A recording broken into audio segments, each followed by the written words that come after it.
female college student Jiang Yinyan. Due to her excessive fondness for the unloved male supporting character in the book, Ing Li, who had a tragic ending. With a strong obsession, she transmigrated into the book as the male supporting character's personal maid. Facing the pitiful young boy who had not yet become a Yandere, Jiang Yinyan unleashed her motherly nature, showering him with love. But in the end, she still raised the male supporting character wrong. Jiang Yinyan looked at the latest chapter of the novel. Ing Li wore that red robe, with black hair and red eyes, looking exceptionally handsome. He solemnly took Tang Muru's hand and said devoutly, "Murong, thank you for agreeing to marry me." Tang Muru, also wearing a red wedding dress, had a gloomy look in her eyes. She directly stabbed a dagger into Ing Li's chest. Ing Li's eyes widened, unable to believe what was happening. Tang Muru pulled out the dagger and spoke in the gentlest tone, saying heartbreaking words, "Ing Li, I'm sorry, but you've done too much evil, taken too many lives. You're no longer that pitiful person from years ago. For the sake of all living beings, you must die." The group of suitors behind her said, "Murong, why should you dirty your hands? Let us kill him. Such a demon will only taint your hands." Ing Li clutched his chest, looking at her with extreme tenderness. He understood. He had never truly entered her heart. "Murong, I don't blame you."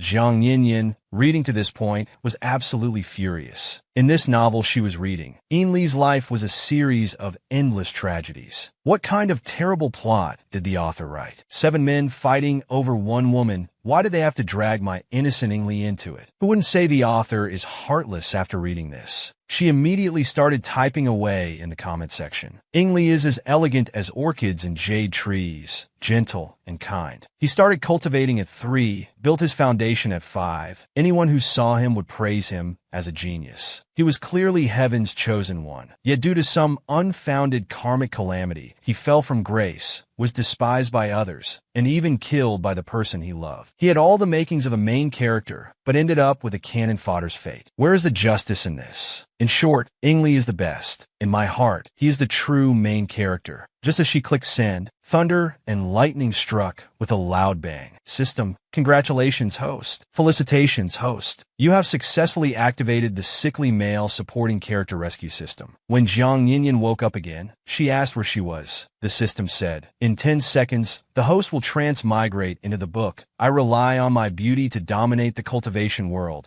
As the evil made by the male supporting character, Ing Li's side. Jiang Yinyan was confused. What? Ing Li is my precious baby Ing Li? But why am I so unlucky to become the evil maid? The system continued. That's right. At this time, Ing Li is only 8 years old. Because he was calculated to have an evil fate, his father Ing Ruxu destroyed his spiritual root and abandoned him in a remote bamboo courtyard, lonely and helpless. Additionally, Taoist priests from the sect perform a bloodletting ritual on Ing Li once a month, supposedly to ward off disasters. After the bloodletting, Ing Ruxu sends people to give Ing Li spiritual pills and medicines to barely maintain his life. Jiang Yinyan could hardly believe it. Then what can I do for my baby? The system said, "Host, don't worry. I'll start issuing tasks now. Save the male supporting character, Ing Li, increases affection for you, and earn points. Points can be exchanged for items to help you increase your combat power." Jiang Yinyan silently vowed, "I definitely won't let Ing Li end up with that tragic fate from the book. With me here, no one will be able to harm him even a bit. Now, please prepare for transmigration. 3, 2, 1. Congratulations, host, transmigration successful. The system's new user gift of 500 points has been credited. Please check." Jiang Yinyan found herself holding a broom, standing in the courtyard. She immediately looked around. "Where's my baby? Where is he now?" Suddenly, she heard a voice from behind. "Beat him hard until he hands over the box. Stop being stubborn and give us the box. If you don't, see if we don't beat you to death." Ninian turned around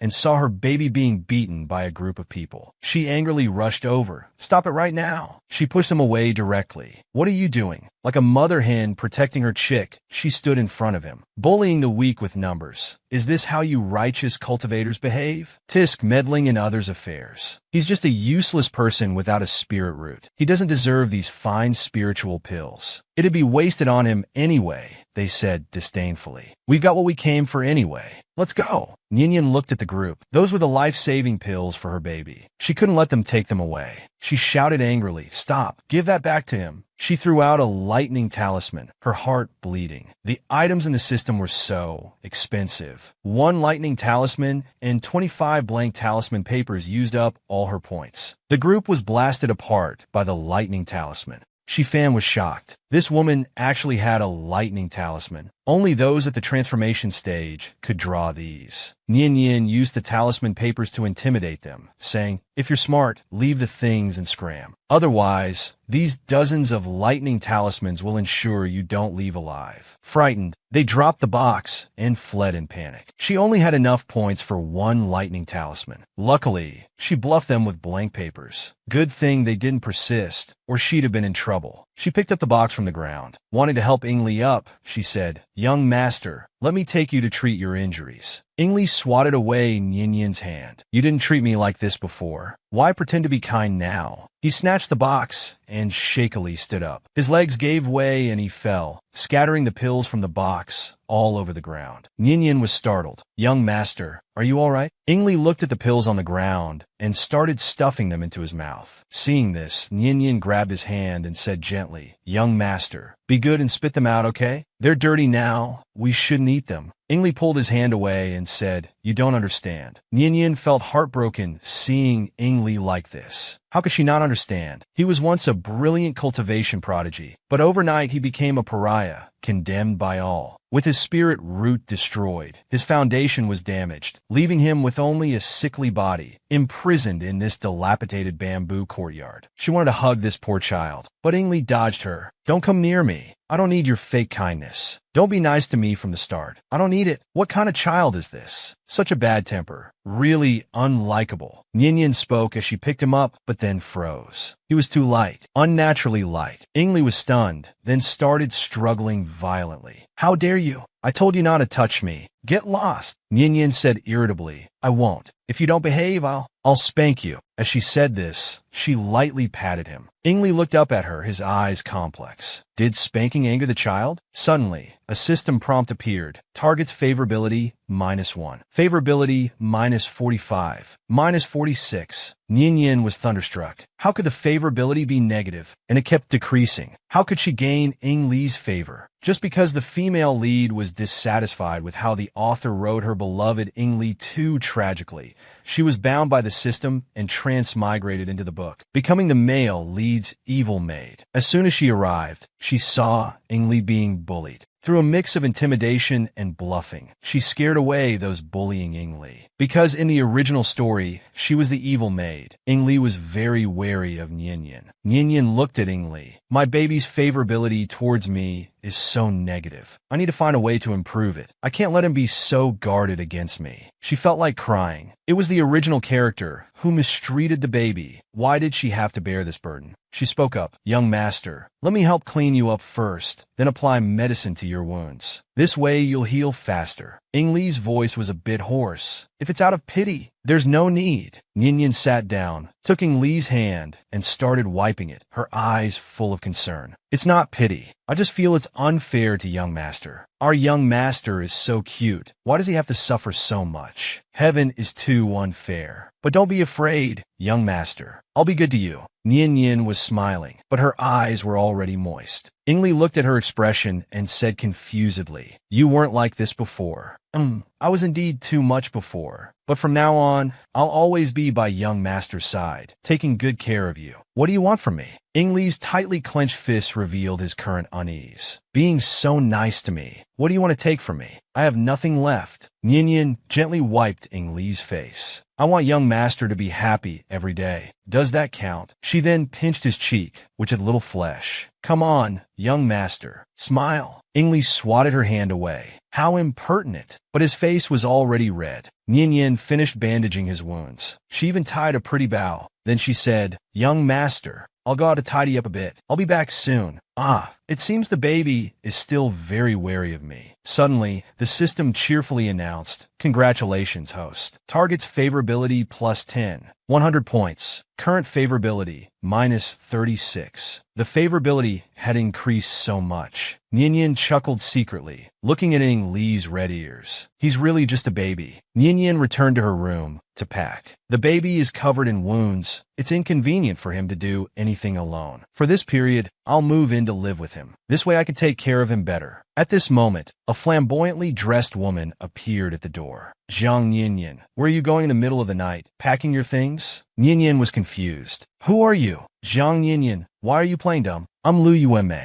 Lu Yueme. Ninian remembered. The author had written extensively about Lu Yueme's character in the book. She was a spy sent by the demon clan to monitor the baby. She often tormented and beat the baby, and in the year the baby turned 15, she took his virginity. It was because of this incident that the baby's heart began to twist, and his personality became gloomy. Seeing Ninian not speaking, Lu Yueme thought she was feeling guilty. Finally realized and decided to pack up and run away from that useless boy. Ninian's tone was a bit hostile. "How long are you going to hide your demon identity? Every minute this menace stays is dangerous for the baby. I'd better act first. Drive her away. I'll protect the baby's innocence." Lu Yueme saw through this. "Since you already know my identity, don't blame me for being impolite." Demonic energy directly attacked towards Ninian. Ninian quickly called out to the system, "Dear, it's a crisis moment. Can I use 100 points to exchange for an ultimate rebound talisman?" The ultimate rebound talisman reflects the opponent's attack back at them. "Oh, exchange, hurry." Ninian was crying inside. "Whoa, the points I just earned are gone again." With a loud bang, Lu Yueme was struck by her own attack and fell to the ground. She spat out a mouthful of blood, turned her head, and looked at Ninian viciously. "You just wait." As soon as she finished speaking, she turned into a wisp of black smoke and disappeared instantly. TSK, TSK, TSK. She fled quite fast. "And what's this?" It was a smiling jade Buddha. I remember this was left to the baby by his mother. The baby cherished it greatly, taking it out to look at every night before sleep. I didn't expect Lu Yueme to have stolen it. I must return it quickly, otherwise the baby will be worried. Meanwhile, Ingli sat on the bed. An instant stick's time had passed, and that woman still hadn't returned. As expected, she was lying to me again, saying she'd always be with me. She couldn't even keep up the act for a moment. In this world, the only thing that can always be with me is the jade pendant left by Mother. Ingli reached under the pillow. His expression suddenly changed. It was gone. He frantically searched around. I always kept the jade pendant under my pillow. How could it suddenly disappear? Ninian's image flashed in Ing Li's mind. It must be her. She's the only one who came in here. He pounded the ground hard. I should have known. That woman indeed had ill intentions. I'll kill her. Kill them all. At this moment, Ninian came over. "Young master, sorry to keep you waiting. I went to my room to pack some things. It took a bit of time." Ing Li, with red eyes, said indifferently, "Since you've gotten what you wanted, why bother with this pretense?" System warning. Target's emotional fluctuation is too high. What should Ninian do?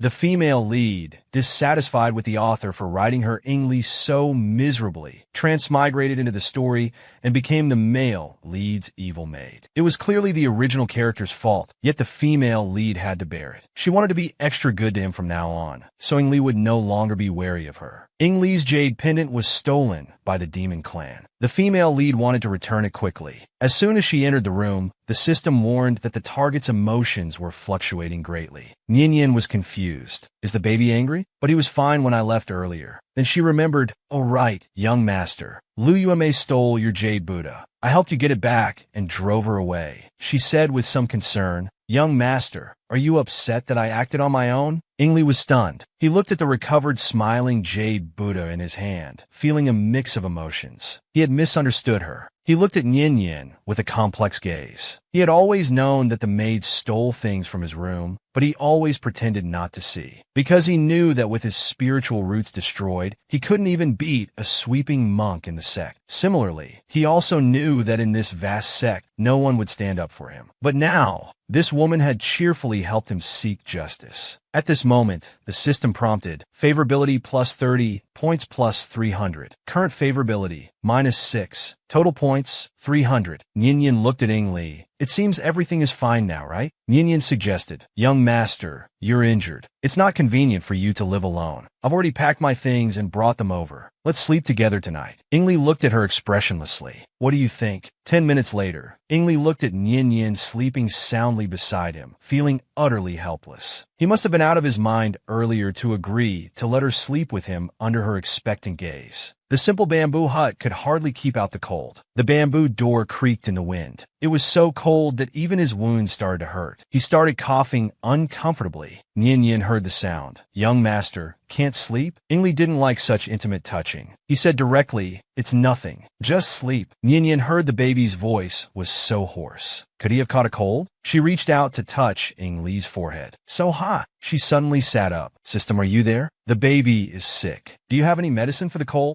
I'm here, host. You can exchange 300 points for flower dew. One bottle will take effect immediately. Ninian didn't hesitate. Exchange one bottle right away. The system reminded, host, flower dew costs 300 points. It's very expensive. After the exchange, your points will become 0. Stop nagging. The baby is about to burn up. Young master, be good and drink the medicine. You'll get better. Li seemed delirious with fever. He gulped it down. Ninian felt his forehead. The heat seemed to have subsided quite a bit. Ninian gently embraced him. Sweet dreams, everyone. Li had a dream. He dreamed of those few months after his spiritual roots were destroyed. He was thrown like garbage into a dilapidated room. Senior brothers, please let me out. I know I was wrong. The guards outside were very impatient. So annoying, shouting like this every day. Doesn't he get tired? This disaster star who killed his own mother still wants to go out and harm others. The sect leader destroying his spiritual roots and locking him here is already merciful. Come on, let's not guard here anymore. It's really unlucky. You're right. I don't want to be killed by his bad luck either. Little Li heard their conversation and cried endlessly. I didn't mean to harm mother. Father, I know I was wrong. Suddenly, a sinister laugh rang out. Li was very scared. Who's laughing? You, this disaster star. A useless person without spiritual roots, yet still wanting to go out. It's all because of you. Your mother died because of you. Disaster star, disaster star. The malicious words echoed. Li was about to break down. No, it's not me. It's not me. Suddenly, a voice called Lear. It was Li's mother's voice. At the end of the dream was his mother, bleeding from 7 orifices. Her face, unable to close her eyes in death, struggled to sit up. He quickly woke up. Everything just now was a dream. At this time, Ninian's voice came. Young master. You're awake, young master. How did you sleep last night? Are you feeling unwell anywhere? Ninian rubbed his head. He answered somewhat uncomfortably. No, since being confined here, it's been so long since I've slept so soundly. Hearing him say this, Ninian said, that's good. Young master must be hungry. I'll go find something for you to eat. Li lightly tugged on Ninian's sleeve. Ninian turned back. Does young master have any other instructions? Li was also a bit embarrassed. What was he doing? The female protagonist transmigrated into the story as the male lead's maid. Through her unremitting efforts, the male lead's favorability towards her finally improved. In the cold midnight wind, Li fell ill. Ninian spent all her points to exchange for cold medicine. The next morning, seeing he had recovered well, she felt relieved and went to prepare breakfast for him. Young master, wait here obediently for me to return. Li watched her departing figure, his heart unexpectedly skipping a beat. Ninian arrived at the kitchen. The tray only had hard steam buns. The baby is already physically weak, and he drinks porridge and eats these buns every day. No wonder he's thinner than other children his age. A maid said indifferently, what else? His broken courtyard can't even afford a single snack. Where would meat and fish come from? Having this is already good. If there's nothing else, I'll be going. Ninian saw he was in a hurry and said directly, what's so urgent? The maid was surprised. How can you not know this? Tomorrow is our young master Rimulai's birthday. It's a grand celebration. The sect leader said that everyone who attends tomorrow will receive a red envelope with 500 spirit stones. 500 spirit stones. I need to go down the mountain today to buy some nice clothes for the birthday party. Ninian exclaimed happily. The sect leader has had a change of heart and wants to celebrate our young master's birthday. The maid impatiently said, what our young master? It's for young master Master Ian. Although they were born on the same day, one is a dragon in the sky, the other is mud on the ground. Don't confuse their status. Nyan directly raised her hand and slapped her. The maid covered her face and looked at Nyan angrily. "What are you doing?" "Hitting you," Nyan scolded. "As a servant, casually discussing the master's affairs. Don't you deserve to be hit?" Although our young master is living poorly now, in the future, he will definitely become a great figure in the cultivation world, respected by thousands. I won't allow you to slander him here. You're completely unreasonable. The maid threw down these words and hurried away. Nyan looked at the steamed buns on the plate with some worry. "Sigh, it seems I can only give the baby these for now. I don't remember where I put the snacks. It looks like I'll have to wait until next month's salary to buy food." Suddenly, Nyan had an idea. Right, there should be spirit beasts on this mountain. I can go catch some spirit chickens and ducks to improve the baby's diet. Nyan didn't notice that Ainley was standing at the door, looking at her with a complex expression for a long time. Then he quietly left. Nyan brought the steamed buns into the room. "Young master, it's time for breakfast." Ainley sat on the bed without saying a word. Seeing him like this, Nyan knew he must be upset again. She immediately comforted him. "Eat these for now. Later, I'll go to the forest to catch some spirit chickens and ducks to make you a better meal." Ainley still looked at the steamed buns without speaking. Nyan thought she should go now. Seeing the baby like this was really heartbreaking. Just as Nyan turned to leave, Ainley suddenly spoke. "The forest is too dangerous. Your cultivation is low. Don't go." Nyan was stunned. Her little baby actually cared about people now. Nyan went over and rubbed Ainley's head. "Don't worry. I will work hard to take care of you. I absolutely won't let you suffer anymore." Ainley lowered his eyes and said glumly, "I'm easy to raise." His voice was very soft, hiding his broken self-esteem. Nyan didn't hear clearly. "Young master, what did you say?" Ainley looked up, his childish tone very serious. "I'm easy to raise. I'm not picky about food, and don't spend money recklessly. I can live well just eating these steamed buns. If you don't like me throwing tantrums, I can be more obedient. If you're afraid of my evil fate, you can stand far away. You don't need to serve me." Hearing the baby's words, Nyan's eyes stung. Her heart felt like it was being pierced. What a good baby. She still remembered the description of the baby's heartless last moments in the book. He was the kind of lively child, clothed in silk and eating jade. Although he liked to tease people, he was very polite. He was like a little son, especially fond of smiling at people. He particularly liked to eat candied haws. If you gave him a string of candied haws, he would smile happily and say thank you. He was really easy to kidnap. If I could become heaven, how wonderful that would be. I would surely protect her completely, guard her life without worry. Nyan inconspicuously wiped away the tears from the corner of her eyes. Nyan cupped Lee's face and planted a kiss on it. She solemnly said, "I came here for the young master. I won't die easily until I see the young master become enlightened in the cultivation world. So don't worry about me. I will always be with the young master." The male lead's illness had just improved. The female lead saw that his body had recovered quite well. She prepared to go get him some breakfast. When she entered the kitchen, there were only steamed buns. And the maid kept insulting the male lead in various ways. How could the female lead tolerate this? She directly slapped her. No one was allowed to talk about her baby like that. She thought about going to the forest to catch some spirit chickens and ducks to improve Lee's diet. But unexpectedly, she heard Lee's childish yet serious words, making Nyan's heart ache. "I came here for the young master. I will always be with the young master." She left a kiss on Lee's face. She told Lee to eat obediently, saying she'd go to the forest to catch some game and be back soon. Nyan turned and left the room. Inside the room, Lee touched his face where he had just been kissed. His red eyes were wide open. "She kissed me." When she kissed him just now, her lips were soft and fragrant. He seemed to have discovered a new world, finding it hard to believe. After a while, he softly uttered four words, "Women are interesting."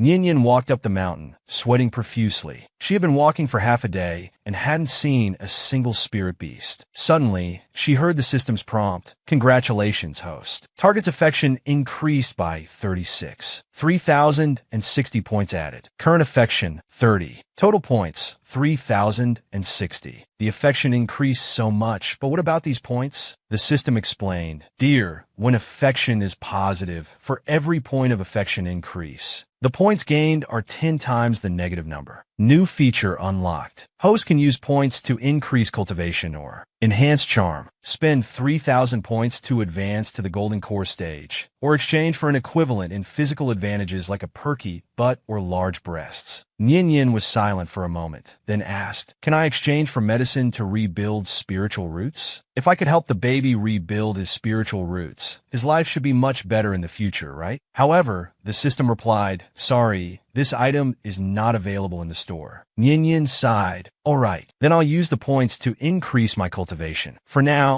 I need to improve my strength to protect the baby and prevent others from bullying him. As for becoming beautiful, we can talk about that later." Exchange successful. Cultivation level has been raised to Golden Core stage. Instantly, Nian Yin felt a huge spiritual power flowing through her body. She tried to concentrate spiritual power in her palm and threw it at the nearby trees. The next second, several thick trees were cut in half with a loud crash. Nian Yin was overjoyed. This was too cool, as expected of the cultivation world. The system then said, "Host, there's an injured spirit beast here." Nian Yin crouched down to check. It was completely black, with only a circle of white fur around its right eye. The system said, "This appearance is clearly a young version of the Tai in shadow." Nian Yin got excited. Quick, give me a bottle of healing spirit medicine. Put the points I owe on my account." The Tai in shadow is a rare sacred beast. The female lead Tang Muru, in order to obtain the pure Yin essence in its body for cultivation, went to the underworld with the third and fourth male leads. It took a lot of effort to catch it. I didn't expect to accidentally encounter it in advance. This bottle of Taiching Jade liquid can heal all wounds. It's worth 500 points. Host, you now owe me 440 points. Don't forget to pay it back. Nian Yin snatched the jade liquid. Got it. She picked up the Tai in shadow and made it drink the jade liquid. Instantly, its wounds healed. After a while, the little spirit beast woke up.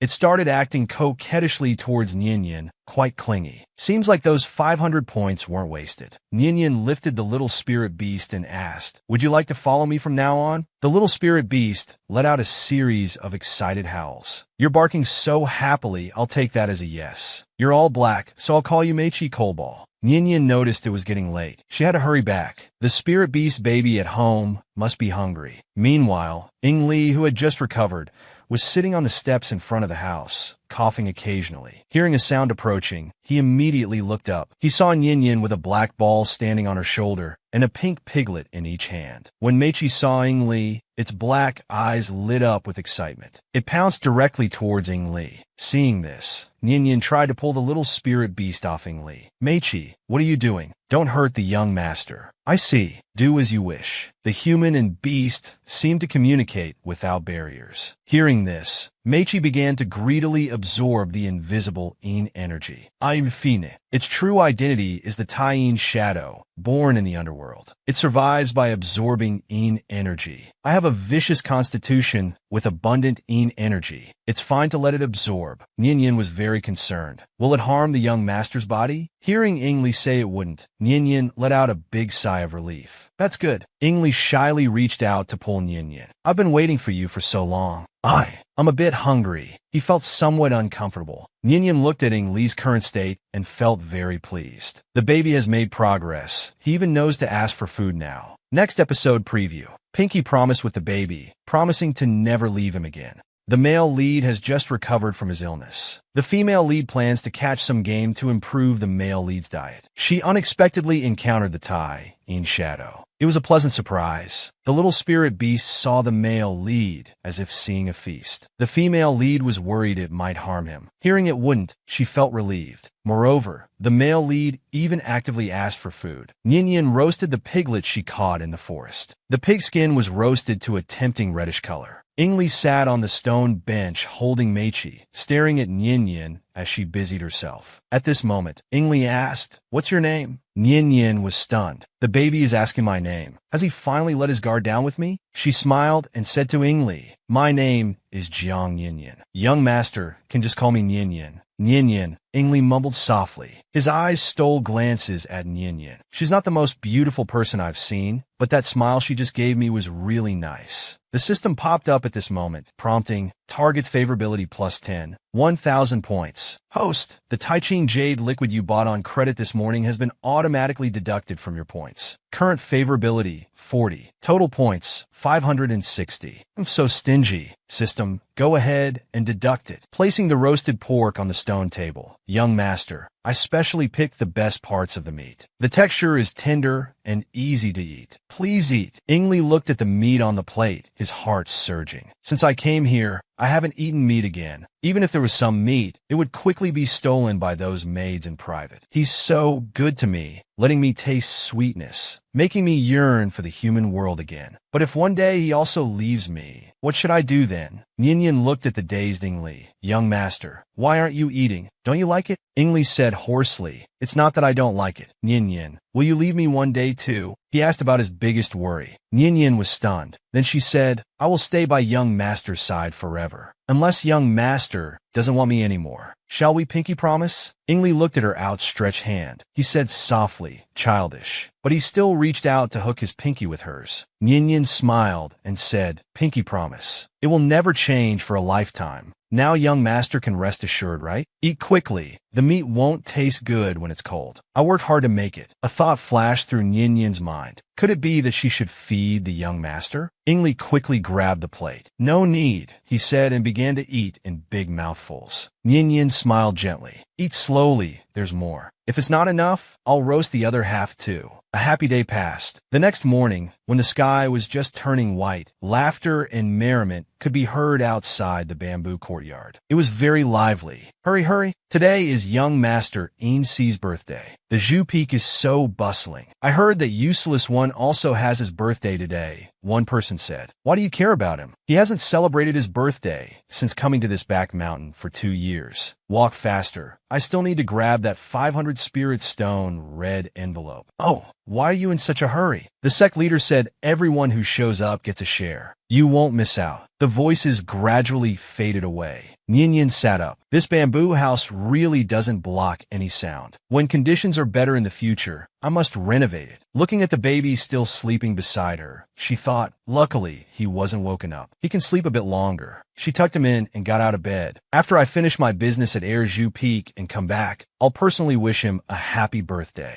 Then she turned and left. Ingli watched Ninian's departing figure, his eyes growing colder. Is she also going to attend that person's birthday banquet? Has she forgotten that today is my birthday too? Ingli's gaze was dark and unclear. His little fist clenched tightly. Yeah, saying she'll stay by my side for a lifetime, never leaving me. It's all fake. He would never give her another chance. When she comes back, he would definitely drive her away. His heart, which had just started to heal, was torn open again, bleeding profusely, covered in scars. Meanwhile, at Qilin Palace, Ninian saw that there were many people here, very lively. This must be Ainsi's birthday banquet. Hua Xingjun Xinyu also attended the banquet. But which one is he? Ninian looked around. Xinyu is highly skilled in medicine, specializing in repairing spirit roots. I must find him. No matter what method I use, I have to make him agree to save the baby. An old maid saw Ninian. Little girl, you haven't received your red envelope yet, right? Here's 500 spirit stones for you. Today is a joyous occasion. Everyone gets a share. Ninian awkwardly said thank you. Suddenly, a voice announced, Hua Xingjun has arrived. Looking at the man before her, she thought, so he is Hua Xingjun. Xinyu, I need to think of a way to get his attention. A sudden idea struck her. She directly fell to the ground with a thud, clutching her stomach and saying, it hurts so much. Everyone around was stunned. The old maid asked, little girl, what's wrong? Huaxing also walked over. What happened here? My stomach hurts so much. Huaxing saw through Ninian's act at a glance. He directly said, which family's maid are you? You're really bold, daring to fake illness. Next episode preview. The baby is angry. The female lead wanted to help the male lead rebuild his spirit root, so she went to the birthday banquet. Seeing the male lead sleeping soundly, she didn't disturb him. She thought she'd wish him happy birthday in person when she returned. But the male lead didn't know that. He thought the female lead's promise to stay with him forever was a lie. He was absolutely furious. At the birthday banquet, to attract Xinyu's attention, Ninian pretended to have a stomachache and fell to the ground. Xinyu saw through it at a glance when he came over. Which family's maid are you? How dare you pretend to be sick? You're quite bold. Nyenyen's heart skipped a beat. It seems Xuanyu's medical skills are indeed superb. He saw through my act immediately. Xuanyu waved his hand and said, attention-seeking. Everyone, disperse. Just as he was about to leave, Nyenyen grabbed his ankle. Wait, Holy Lord, please stay. Xuanyu turned back and asked puzzled, what are you doing? Nyenyen raised her face to him, smiling with a somewhat flattering tone. Holy Lord, I've long heard of your extraordinary demeanor and exquisite medical skills. In this world, you're number one, and no one dares to claim second. Seeing you today, your reputation is indeed well-deserved. Xuanyu frowned impatiently. What exactly do you want to say? Nyenyen let go of Xuanyu and knelt down before him, her tone solemn. I didn't mean to trick the Holy Lord. I just wanted to see you and had no choice but to resort to this. They say the Holy Lord is well-versed in medicine, especially skilled in repairing spiritual roots. To be honest, my young master Li has had his spiritual roots destroyed for 2 years. He's in pain every day, living a life worse than death. I beg the Holy Lord to treat my young master. Xuanyu's face darkened. A cold light shot from his eyes, containing a hint of a sneer. I can treat everyone in this world, except him. Nyenyen grabbed Xuanyu's sleeve, asking reluctantly, why? They say doctors have benevolent hearts. Is it because of the young master's so-called fate? Will you just let him die? He's still a child. Xuanyu didn't want to stay any longer. He shook off Nyenyen's hand and turned to leave. Nyenyen knelt on the ground, tears falling silently. She stared blankly at Xuanyu's retreating figure. Why? Why can't they save him? In the book, the child only recovers his spiritual roots after meeting the female lead Tang Nuru. But it's still 16 years until the female lead meets the child. Does he really have to endure 16 years of hell-like pain? Nyenyen stood up, wiped away her tears. Since this path doesn't work, I'll think of other ways. The child is still waiting for me at home. I need to hurry back to celebrate his birthday. As the sky darkened, Li sat alone on the steps in front of the house. Kolbal was lying asleep beside him. Zhang Nyenyen felt something was off about him. She sat down next to him. Young master, why are you here? Her hand was about to touch his head, but was barely avoided. I was gone all day. The baby must think I abandoned him. I need to comfort him well. Nyenyen smiled and said, young master, it's my fault. I should have told you before I left. Look, I got 500 snacks today. We can use them to buy you some new clothes. Li waved his hand, knocking the snacks to the ground. Liar. Li's eyelashes trembled, but he didn't cry. His throat began to choke up. You said you wouldn't leave me. You said you'd always be with me. But today is my birthday. Why? Why did you leave me alone? At this moment, the system issued a warning. Target's favorability -20 as punishment. Deduct 200 points. Current favorability, 20. Total points, 360. Nyenyen was stunned. So the baby thought she had forgotten his birthday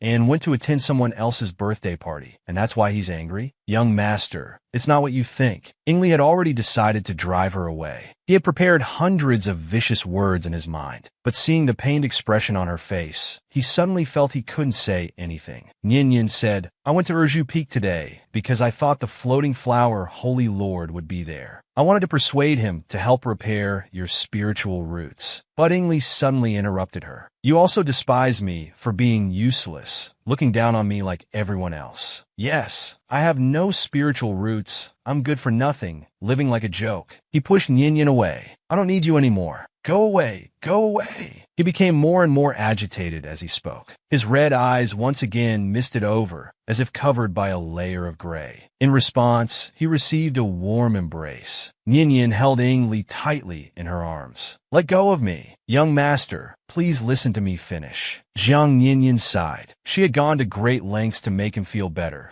but he was thinking all sorts of nonsense in that little head of his, constantly misjudging her intentions, and even wanting to drive her away. What an ungrateful little one. She pulled back slightly, cupping his face, and continued, I want to help the young master repair his spiritual roots simply because I care for you. Although the young master's fate is tragic, you never bow your head. If it were me, I might have sought death long ago. So, I will never, ever look down on the young master. Li seemed frozen, staring at her blankly. His red eyes were wide open. So in this world, there was still such a person who truly cared for him, loved him? Li lowered his gaze, his eyelashes trembling slightly. His voice was muffled. Don't look for Xuanyu anymore. He won't help me. Ninian was puzzled. Why can't anyone in this sect tolerate me? He's the same. But besides him, is there anyone else who can repair spiritual roots now? After a while, Ingli slowly said no. So, we still have to go. Jiang Ninian nodded. No matter what method we use. I can listen to the young master on everything else, but not on this matter. You're so stubborn. You're only 8 years old, yet you always have such a serious face. Like a little adult, okay? Don't be angry anymore. Come on, smile. Ingli didn't smile. He just ignored Ninian. Ninian wasn't upset. She good-naturedly poked the tip of his nose. Little old-fashioned one, you're the old-fashioned one. Your whole family is old-fashioned. As Ingli spoke, he collapsed into her embrace, as if deflating. Hugging her neck, he said, "Don't leave me alone again in the future, okay? I'll never leave you again." Next episode preview. A jealous little one is also very cute. To help the male lead restore his spiritual roots, the female lead ran to the birthday banquet to find Xinyu. However, Xinyu's words were like knives, stabbing the female lead's heart. He said no one would save the male lead. Returning to the bamboo house, the female lead saw the male lead sitting alone in the courtyard and felt something was wrong. She quickly explained the situation. The male lead threw himself into Ninian's arms. "Can you not leave me alone in the future?" Ninian gently patted Ingli. "All right, I won't leave the young master alone anymore." Ingli nuzzled against her neck. "You provoke me first. If one day you break your promise, I'll kill you."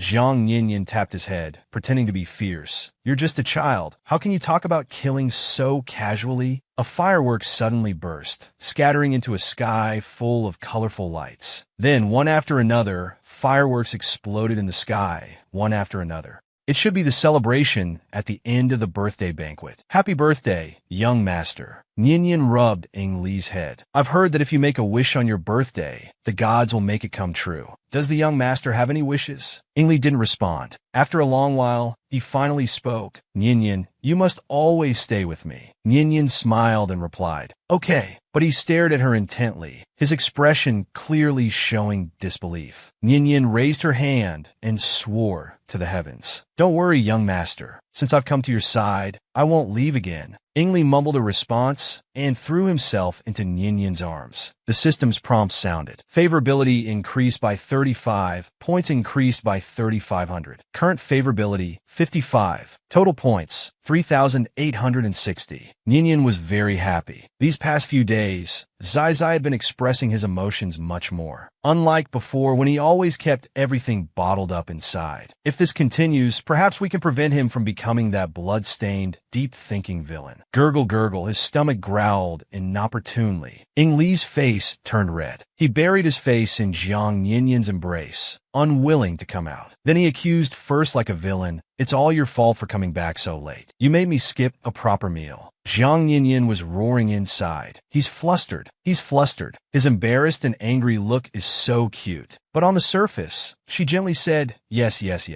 It's all my fault. There are still some noodles in the kitchen. Shall I make you some Yangchen noodles? Ingli snorted and turned away, not looking at her. His gaze fell on the little black ball beside them, only to see Coal Ball waddling behind Ninian. Ingli walked over and grabbed Coal Ball's tail. "You're not allowed to go," Ingli said fiercely. "You can't run into his arms anymore in the future. Otherwise, I'll break your legs." In no time, Ninian had prepared noodles and a few dishes in the room. "Young master, the noodles are ready. Eat them while they're hot." Ninian watched as Ingli ate the noodles in big mouthfuls. The little one was eating so heartily. Ninian turned to give Coal Ball a piece of meat to eat. Coal Ball suddenly yelped. Ninian was startled. "Coal Ball, what's wrong?" Ingli said from the side. "He burned himself." He glared at Coal Ball with unfriendly eyes. Why was Ninian feeding him? She had never fed him before. This scared Coal Ball so much that he turned and started eating on his own. Ninian didn't know. She thought Coal Ball didn't like being fed by others. Only then was Ingli satisfied. He knew his place. At this moment, Ninian said, "Oh right, young master, I need to go to Baichi Peak tomorrow." Ingli paused. "He's leaving again." Ninian sighed. "All the weapons in the sect come from Baichi Peak. I'm going there to buy a sword. Otherwise, walking up and down the mountain every day is really tiring. I can't take it anymore. If I can meet him when I go to Urza Peak this morning, I can come back early to accompany the young master. Ingli seemed to breathe a sigh of relief. He said to her, "It's good that you're coming back early." The next day, Ninian arrived at Baichi Peak. "Here to buy weapons?" A male cultivator who was forging put down his work. I want to buy a sword," she replied. "Well, these are all swords. You can see which one you like." Ninian's eyes lit up. "Wow, there are so many styles of swords." Suddenly, a familiar male voice came from behind. "What are you doing here?" The blacksmith Nan Xiao respectfully said, "Senior brother Shi." Ninian turned around. "Isn't this the person who bullied the little one a few days ago? Why is he here?" Next episode preview. Who can resist a remorseful little puppy? No commentary can replace the original comic. If you like it, you can read the full version of the comic on Ibu Kwaiken. The female lead went to Baichi Peak to buy a sword for convenience in going up and down the mountain. Who knew she would run into the person who bullied the little one? "Hey, are you mute? I asked what you're doing here." Jiang Ninian turned around. It was indeed Shi Fan. Remembering what he had done to her little one before, Jiang Ninian's expression became somewhat displeased. "Naturally, I'm here to buy weapons." "You!" Shi Fan glanced at her, his words full of contempt. "A Foundation establishment cultivator probably can't even wield a sword. Don't tell me you're buying a sword to protect that little waste." Ninian got angry. She directly struck Shi Fan's stomach with spiritual energy. Shi Fan was caught off guard and was sent flying several meters away. Jiang Ninian didn't want to entangle with him further. She left with a sentence. "How dare you insult my young master? Go to hell." Shi Fan's face darkened. "How dare she hit me? I'll kill you." Jiang Ninian immediately moved to the side. That large hand brushed past her cheek. Ninian swiftly executed a devastating kick to the groin. Shi Fan writhed in pain on the ground, assuming the Wudong stance. He kept crying out in pain. Just as Ninian was about to continue beating him, a deep voice suddenly called out, "Stop!" Ninian turned to look. Shi Fan quickly called out, "Master!" Ignoring the pain in his groin, he went straight to his master's side. Pointing at Ninian, he said, "This maid is too much. She suddenly attacked and injured your disciple." Ji Yufeng mercilessly replied, "Don't give me that bullshit. As soon as I arrived, I saw you trying to sneak attack the young lady from behind." Jiang Ninian discreetly observed the old man. This was Nanhua Jinjuan Ji Yufeng. He didn't seem to be an unreasonable person. Ji Yufeng smiled at Jiang Ninian and asked, "What's your name, young lady?" "My name is Jiang Ninian. You can call me Ninian." "Ninian, what a beautiful name."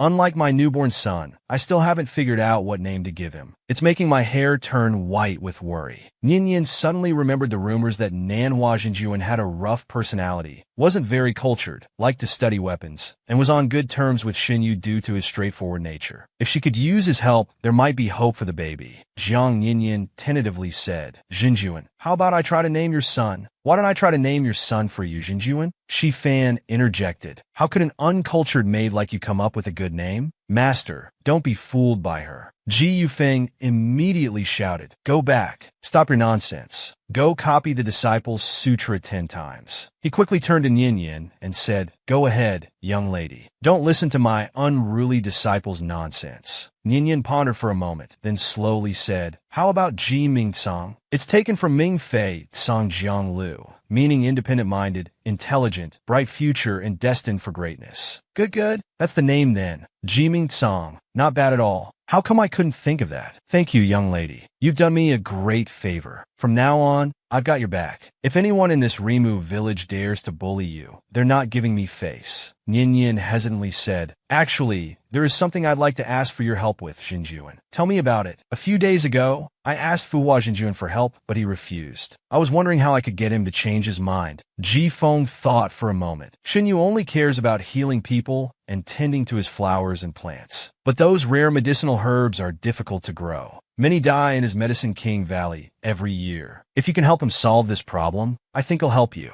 Ninian quickly bowed and thanked the Jinjuan for his assistance. "Oh, it's nothing. Don't be so formal with me." Ninian thought, although Ji Feng was a bit rough, he was actually quite nice. Before leaving, he even gave me a sword as an apology gift. It's clearly not an ordinary item. Meanwhile, Ingli sat quietly at the stone table, reading a book. Ingli looked up and saw Ninian return. He immediately came over to her, happily saying, "Ninian, you're back. It seems the baby was waiting for me." Nyan smiled and responded. She took his hand and walked into the room. Did young master eat well today? Nyan teased. Young master was waiting for me outside. Did you miss me? Seemingly afraid she wouldn't believe him, he slowly raised his red eyes, squinting slightly as he stared at her. He added, really didn't miss you. Okay, you didn't miss me. But I missed you, young master. Ingli let out a very tsundra humph. But in Nyan's eyes, he just looked adorably fierce, with no real threat at all. Night fell, and darkness began to envelop the entire mountaintop. Moonlight filtered hazily through the window. Nyan and Ingli lay in bed as usual to sleep. Ingli said anxiously, Nyan, will you despise me? I have no cultivation, and my body is weak. I only cause trouble for you. Ingli's little face was tightly drawn, with some unease in his eyes. He couldn't do anything now, only being cared for by Nyan. Seeing her work so hard every day, he wanted to help her too. But all he could do was watch quietly. He could only wait for her at the bamboo courtyard gate when she came home. Jiang Nyan was stunned. Her baby's self-blaming appearance was truly adorable. She showed a warm smile. How could she despise the young master when she couldn't even love him enough? Ingli softly responded with a "em." After a while, Ingli shyly said, You're so far away. The cold air is getting into the blanket. Come sleep closer. I want you to hold me while we sleep. I'm not afraid of you crushing me. His eyes were full of longing. All right. Nyan gently embraced Ingli. The baby is starting to be clingy. That's a good thing. Sleep, young master. I'll stay with you. Drowsiness overcame her, and Nyan gradually fell asleep. In the darkness, Ingli looked at the face so close to him. His fingertip moved slightly, lowering his gaze to poke a small dimple in Nyan's cheek. It was soft, and he unconsciously poked it a few more times. The corners of his mouth involuntarily lifted into a small smile. Then Ingli moved a bit closer to Nyan until he was pressed tightly against her. Only then did he stop, closing his eyes contentedly. At this moment, the system's prompt sounded, favorability plus 10, points plus 1,000. Current favorability, 65. Total points, 4,860. Next episode preview, the baby is born. Also, no commentary can replace the original comic. If you like it, you can read it on ebook Kwaiken. The community has the complete version of the comic. The female lead goes to Baiji Peak to buy a sword, just to make it easier to go up and down the mountain in the future. Who knew she would encounter someone bullying the white kid? She couldn't let that slide. She directly used a move to crush his groin. She turned him into a Wudong disciple. When she wanted to continue beating him, Nanhua Jinju and Ji Yufeng appeared and stopped her from further beating his disciple. During their conversation, the female lead helped Ji Yufeng name his child. Ji Yufeng told Nyan that if she could help Xinyu solve his herb-growing difficulties, Xinyu might help her. The next day, Nyan set off to Xunyu's Medicine King Valley. The system prompted Nyan that she was almost there. Nyan was determined. This time, she must get Xinyu to agree to help restore the baby's spirit root. Half an hour later, a small valley gradually appeared in the void, surrounded by a barrier. As she got closer, the fragrance of grass and trees became stronger with each breath. As soon as Jiang Nyan landed, she encountered Shun Yu coming out of Medicine King Valley. Seeing it was Nyan, he raised an eyebrow and coldly mocked, It's you. Xinyu was about to close the door and leave.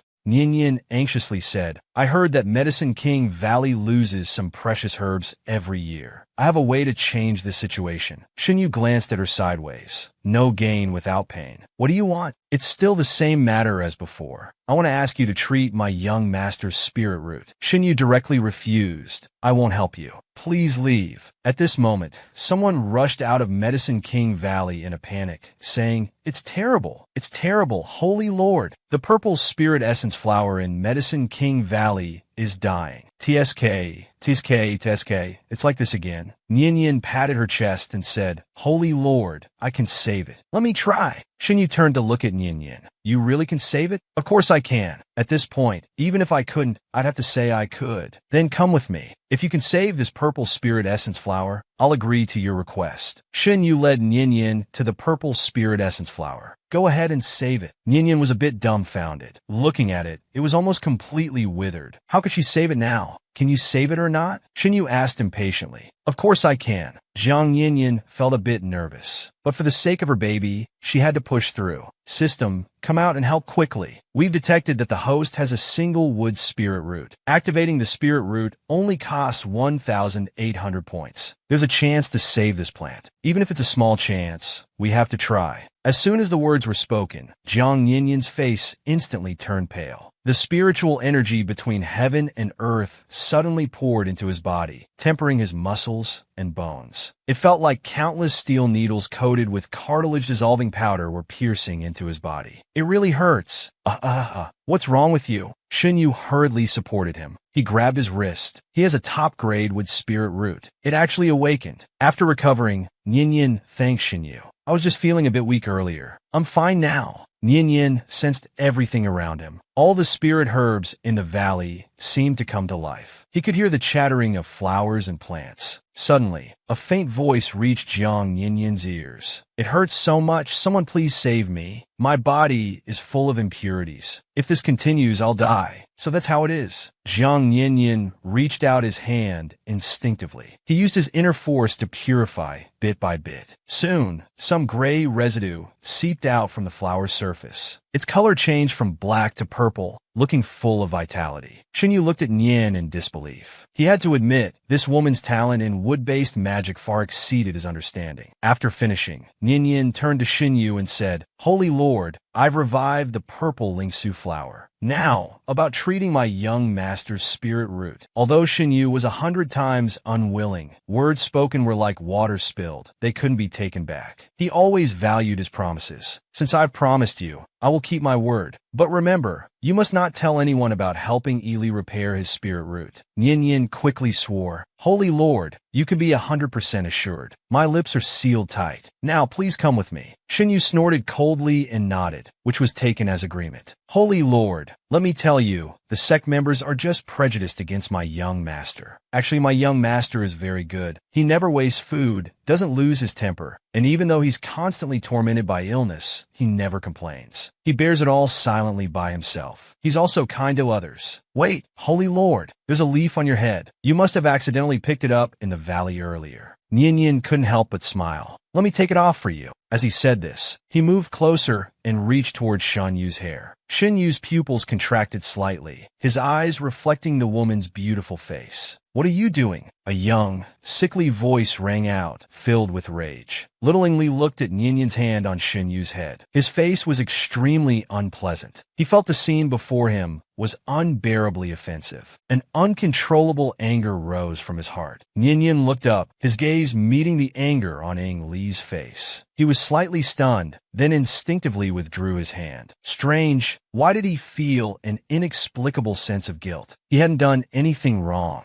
Ingli looked at them and said angrily, Why did you come so late today? And you're not welcome here. Woof! Cole Ball stood by his feet and barked along. Fierce Jiang Yin. Yin stepped forward to explain, Young master, this is Holy Lord Huahua. He came specifically to treat your spirit root. You shouldn't speak to him like this. Ing Li's brow furrowed even more. You're actually speaking up for him? And you were smiling at him like that. You said you would only smile like that for me. You fickle woman. When did I say that? Young master, fickle isn't used like that. Jiang Yinyan said with a helpless smile, gently stroking Ing Li's head. But his hand was forcefully slapped away by Ing Li. Liar. After saying this, he turned and ran away, ignoring Yin Yin calling after him. The system prompt sounded. Target's emotional fluctuation is intense. Favorability plus 15, points plus 150. Current favorability, 50, total points, 1910. Before reaching 100 favorability, it will continue to fluctuate. Keep up the good work. Haha, Ninian Zircong hand doesn't work anymore. This is a mess now. How to coax him. Also, no commentary can replace the original comic. If you like it, you can read it on Kwaiken. The complete version of the comic is available in the community. The female lead transmigrates into a book to save her favorite male supporting character. Ingli helped the floating flower Holy Lord revive the purple lingsu flower. As agreed, if he could revive the floating flower, Holy Lord would restore Ing Li's spiritual roots. The Holy Lord, naturally not one to break his word, followed Ninian to their residence. On the way, Nyin kept praising how good her child was, saying it was the sect members who were biased against him. Seeing a leaf on the Holy Lord's head, she was about to pluck it off. But Li, who had just arrived, saw this. It made him furious. He had said she would only smile at him, but now she was smiling at someone else. No matter how Nyin tried to explain, he wouldn't listen. His favorability dropped by 15 points directly. Li ran back to his room and buried himself in the blanket. His face was gloomy. Why was he so irritated? Why did he care so much? Just thinking about Nyin smiling at others made his heart feel tight, as if it was being squeezed and he couldn't breathe.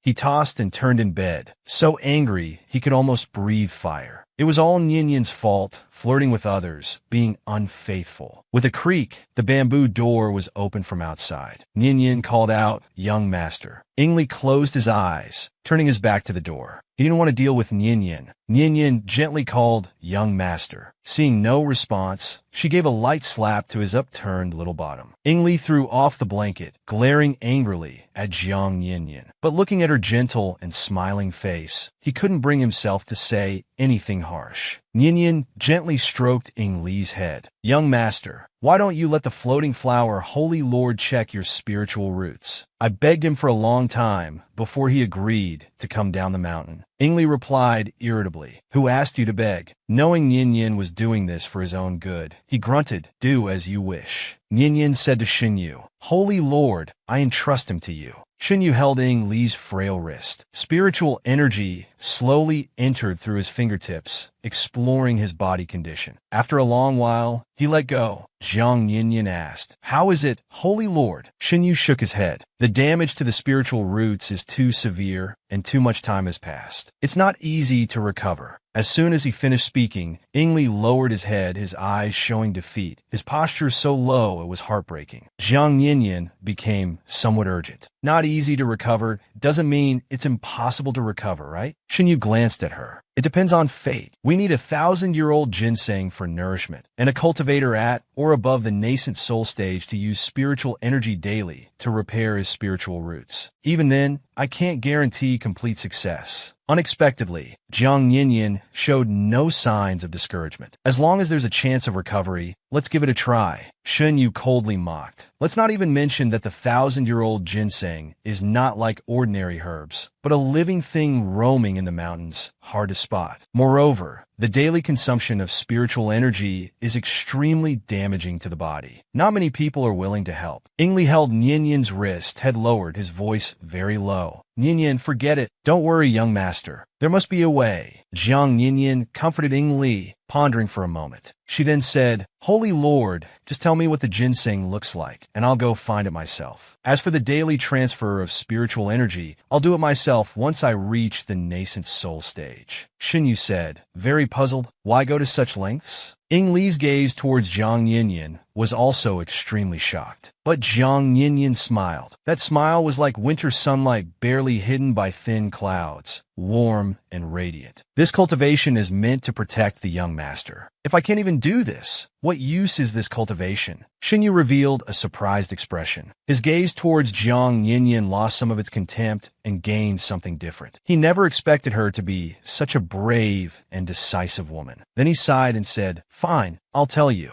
According to ancient texts, the 1,000-year-old ginseng appears as flesh attached to a large stone with both head and tail. It is a living creature." As Xinyu spoke, Jiang Ninyin's mind involuntarily began to visualize its appearance. The spiritual energy in her body extended outward like thin, weak vines. Reaching further and further, a scene of birdsong and flowers gradually appeared before her eyes. The flower branches showed a hint of tenderness. Spring was in full bloom everywhere, with lush flowers and grass. Among them was a small creature, like a fleshy, lingy mushroom. Following her spiritual energy, it ran and ran, its little legs spinning like wind-fire wheels as it reached the bamboo courtyard. When Nyin opened her eyes, there was already a small creature at the door. It seemed to be saying, "I'm here," with its soft cries. Shinyu exclaimed, "That's the 1,000-year-old ginseng. It actually ran here by itself." The 1,000-year-old ginseng. I didn't expect this woman to have such strong control over plants and trees. Shinyu's face showed an expression other than arrogance for once. He looked at her with a half-smile and said, "Your aptitude may be even more extraordinary than you think." Ninian was shocked. My goodness, Shinyu actually smiled at her. It wasn't mockery or a cold smile. In the book, Shinyu would never show a hint of kindness to anyone other than the female lead. Now he actually smiled at her. It was unbelievable. The moment Shinyu met her gaze, he seemed to realize something. He looked away and said, "I'll take this 1,000-year-old ginseng back to refine medicine. When it's ready tomorrow, I'll bring it to you, Holy Lord." A coughing sound came. Ingli said, "Ninian, I don't feel well." Ninian quickly felt Ing Li's forehead, asking anxiously, "Where are you uncomfortable?" She then looked up at Shinyu and said, "Then please go ahead, Holy Lord. I won't see you out." After she finished speaking, Shinyu grabbed the softly crying 1,000-year-old ginseng from the ground and quickly left. Ing Li watched Shinyu's retreating figure and smiled secretly. He slowly moved over and rested his head on Jiang Ninian's lap. His voice was very obedient. "Ninian, my wound hurts." Ninian stood up, saying nervously, "I'll go get medicine for the young master right now." "No need." Ing Li wrapped his arms around her waist, murmuring, "Just hold me like this for a while. No medicine needed." From Jiang Ninian's perspective, her little one's pale complexion and thin frame truly evoked pity and love. "All right, I'll hold you." Ing Li felt the warmth of Ninian's embrace and also reproached himself internally. Although he didn't know why, seeing Ninian smile at others made him very angry. But if he lashed out at her because of this, their relationship would only become more strained. He didn't want Ninian to dislike him. In the past, he hated it most when others showed him sympathy and pity. But now, seeing the deep concern and worry in Ninian's eyes, he actually felt happy. He needed her too much. He couldn't let others take her away from him. Whether by acting pitiful, using tears, or begging, he didn't care. As long as he could keep her by his side. The system prompt sounded. Favorability increased by 25, points increased by 2,500. Current favorability, 75. Total points, 4,410. Next episode preview. How to better protect the little one. The narration isn't as good as the original comic. The good comic is worth experiencing in full. The Holy Lord of Splendor agreed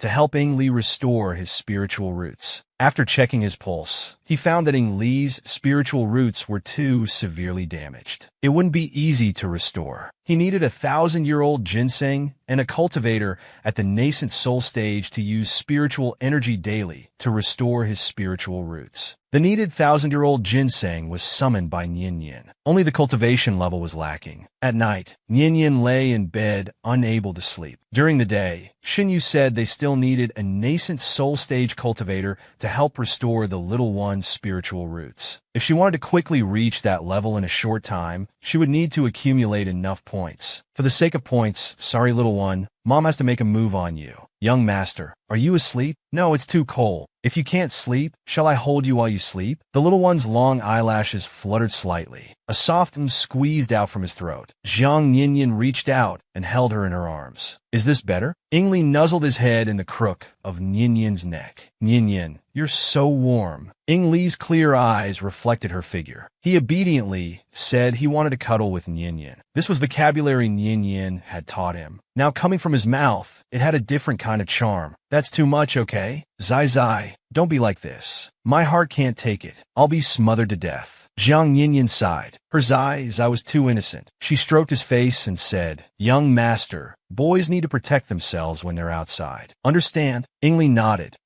No one except Ninian is allowed. Favorability +5. Points +500. Current favorability 80. Total points 4,910. Yes, this trick really works. Ninian thought of something. Her eyes curved in a smile as she said, Our young master is so handsome. Like an immortal child who stepped out of a painting. You'll surely captivate many female cultivators in the future. The little one in her arms, with his long eyelashes trembling slightly, mumbled, Don't want others. Only want Ninian. Favorability +3. Points +300. Current favorability 83. Total points 5,210. Still short on points. Ninian persevered. Our young master is the most well-behaved child in the world. Does Ninian like well-behaved children? As long as it's young master, I like him no matter what he's like. And so Jiang Yinyin spent the whole night flattering him, finally gathering enough points. Her cultivation level directly rose to Yuaning. Half a month later, Xinyu checked Yin Li's pulse and was very surprised. I thought it would take at least 5 months. I didn't expect it to only take half a month. I've never seen such a fast recovery speed before, Yin Yin said happily. We must thank the Holy Lord for his help. But then she frowned. In a few days, it will be time for bloodletting. The sex cultivators will surely discover that young master's spiritual root has been repaired. Xinyu said, this is exactly what I came to talk about today. If he wants to cultivate, it will surely attract the attention of the sect members. You might as well leave. Rimu Yinyin asked, does the Holy Lord have any good places to recommend? Xinyu looked at him and slowly uttered 3 words. Gui Yuan Array. Before Jiang Yinyin could speak, Xinyu continued, the Gui Yuan Array is an ancient divine artifact. It traps all beasts within it, extremely dangerous. But if one can come out alive, they will surely excel in cultivation. Yinyin immediately refused. No way.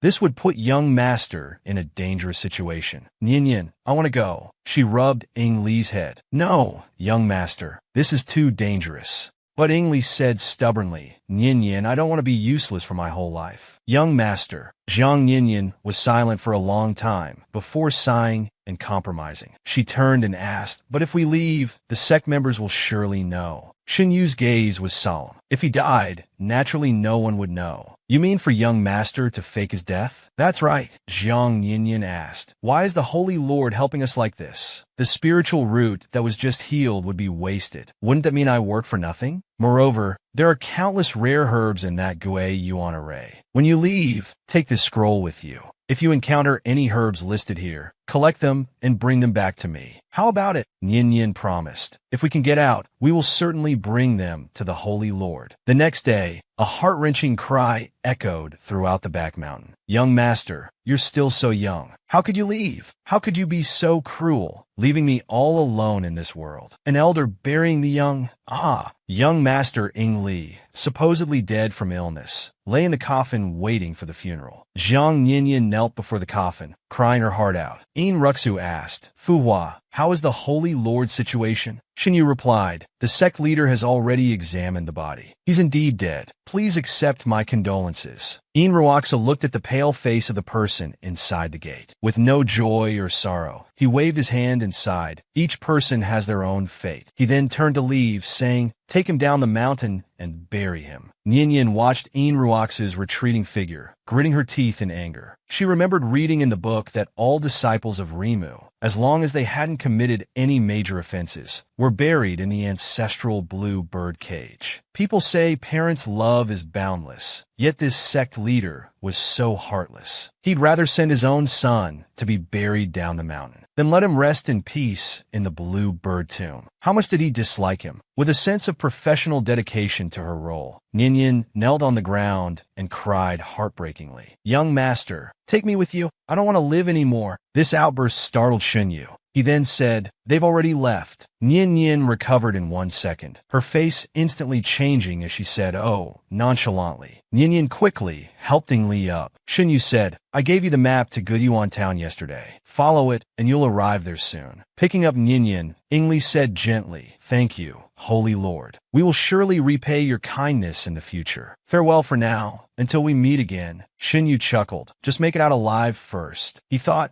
this woman is truly different from others. Young master, let's go. Yinyin carried Yin Li towards Guiyuan town. Will there be danger? The original comic is even more exciting. Yin Li's spirit root had been healed by Fu Hua. To avoid detection by the sect, Yin Li's spirit root had already recovered. Xinyu told Yinyin to fake Yin Li's death and try their luck in Guiyuan town. The two arrived in Huijiang City as evening fell. It was close to Guiyuan town. The streets were crowded and lively at this hour. Street vendors were hawking candied hawthorns. Sweet and sour candied hawthorns. Yinyin bought a bright red candied hawthorn and handed it to Yin Li. Yinyin, you eat first. Little Yin Li held up the candied hawthorn, his red eyes bright. He had gained some baby fat these days, making him look even more handsome than before. Thank you, young master. Yinyin bit off one piece. As soon as it entered her mouth, it was sweet and soft, sweetening her heart. Yin Li asked, is it sweet? Yinyin smiled, patted Yin Li's his head and said,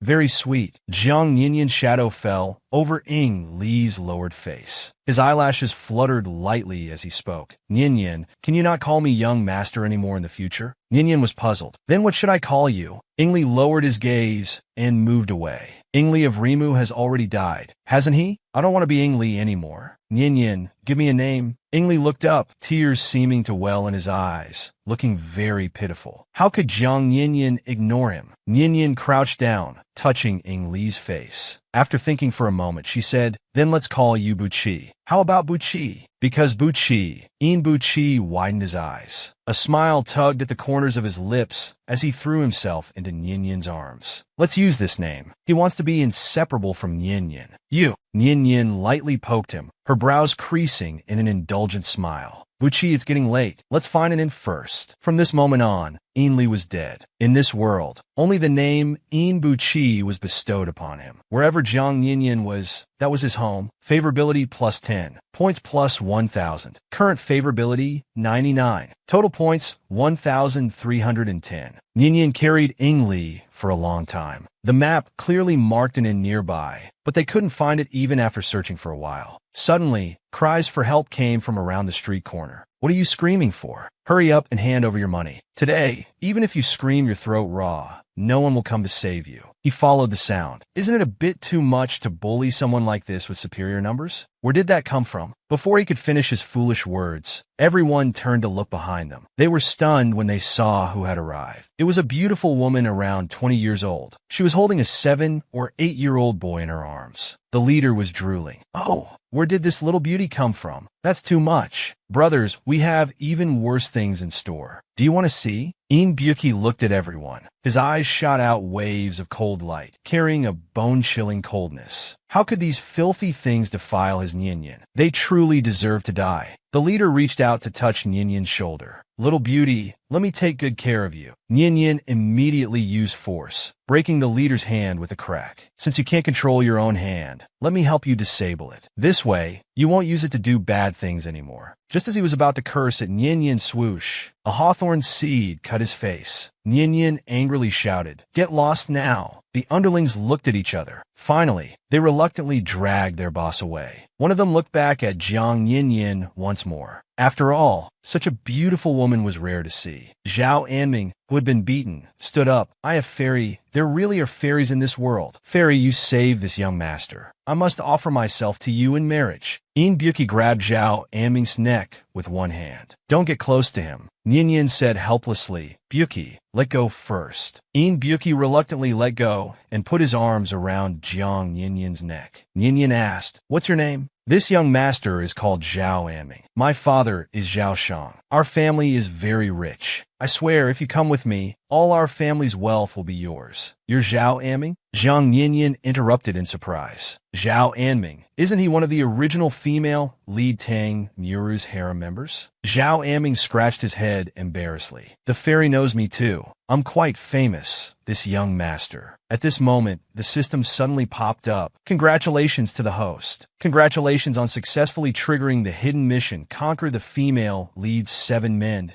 Floating Glory, Holy Lord Shinyu. Attribute, superb medical skills. Poisonous Tongue Chen Xiao. Young Master Zhao Anming. Attribute, family has a mind. Chinibu Northern Wolf King Tang Xuanya. Attribute, off the charts combat power. Sister Complex Pure Young True Lording Ci. Attribute, inheriting his father's business. Male lead Halo. Miao Tribe Insect King Jieyu. Attribute, skilled in witchcraft and insects. Crazy Beautiful Demon Lord Yi Ling Yuan. Attribute, arrogant and conceited. Hobby, womanizing. Buqi has changed his name. Attribute, affected by strange factors. System unable to obtain data. Dear, if you successfully conquer these 7 men, the system will give generous rewards, the system said enticingly. Jiang Yinyan shook her head. I don't have a hobby of building a harem. Moreover, Yingzi and Ying Li are brothers. Incest shouldn't be this messy. Let's forget about this task. Dear, we also have the task of seizing the female lead Tang Rose protagonist's luck. Host, please consider this one. Jiang Yinyin continued to refuse. I don't have a habit of randomly taking other people's things. Let's forget about this task too. This infuriated the system. The system had never seen such a lazy host before. It was also the first time the host abandoned moral integrity and started cursing. Ha ha. Ninian hugged Byuki in her arms. I'm not interested in other men. I just want to peacefully raise my child now. Being able to raise my child well is already satisfying enough. Next episode preview. The child gets into an argument with someone. Ninian helps Zhao Anming out of a sense of justice. Unexpectedly, he wants to offer himself in marriage. The three of them arrive at an inn. Zhao Anming was very attentive, serving dishes to Ninian. He expressed that his family was wealthy. As long as Ninian agreed to marry him, beer, fried chicken, and crayfish, having small barbecues 3 times a day would be no problem at all. With a loud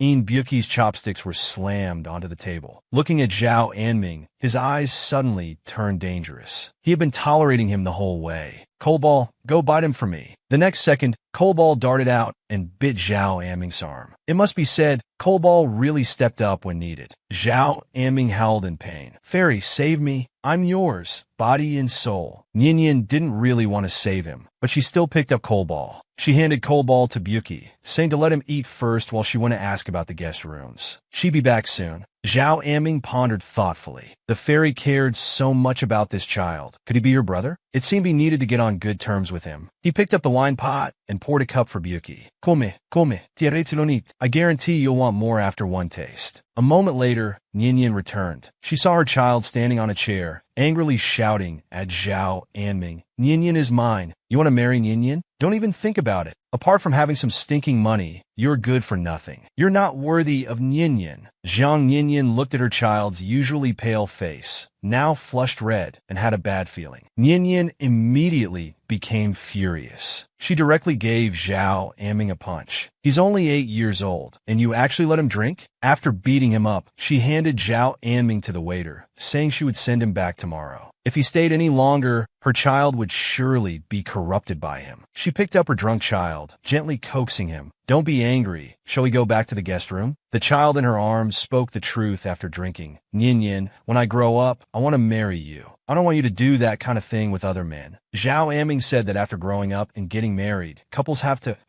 Ninian asked, puzzled. Have to what? Wuji's face turned red. He buried his face in Ninian's chest. Anyway, they have to do that kind of thing. I'm not telling you anymore. It's embarrassing him. Ninian was utterly embarrassed. What on earth had that unreliable Zhao Anming taught her child? She'd teach him a lesson tomorrow. Early the next morning, Ninian sent Zhao Anming back to the Zhao family in Buzhou City. She originally wanted to remind him that his father would suddenly fall ill and pass away in 2 years. Just as she was about to speak, the system warned her, except for the target person affected by Byuki, you have no right to interfere with other people's unknown fates. At this moment, Zhao Anming held on to Ninian. What I said earlier about wanting to marry you, fairy, was serious. If you're interested in the future, this promise will always stand, no matter when. Ninian was shocked. Wasn't this the classic line Zhao Anming said to the female lead Tang Miru? What's going on? Don't throw the female lead script at me. Ninian broke out in a cold sweat. Marriage is not a trivial matter. I believe you will surely meet someone better in the future. After saying this, she hurriedly left with her child for Guiyuan Town. At midnight, Guiyuan Town appeared. The map showed that Guiyuan Town was nearby.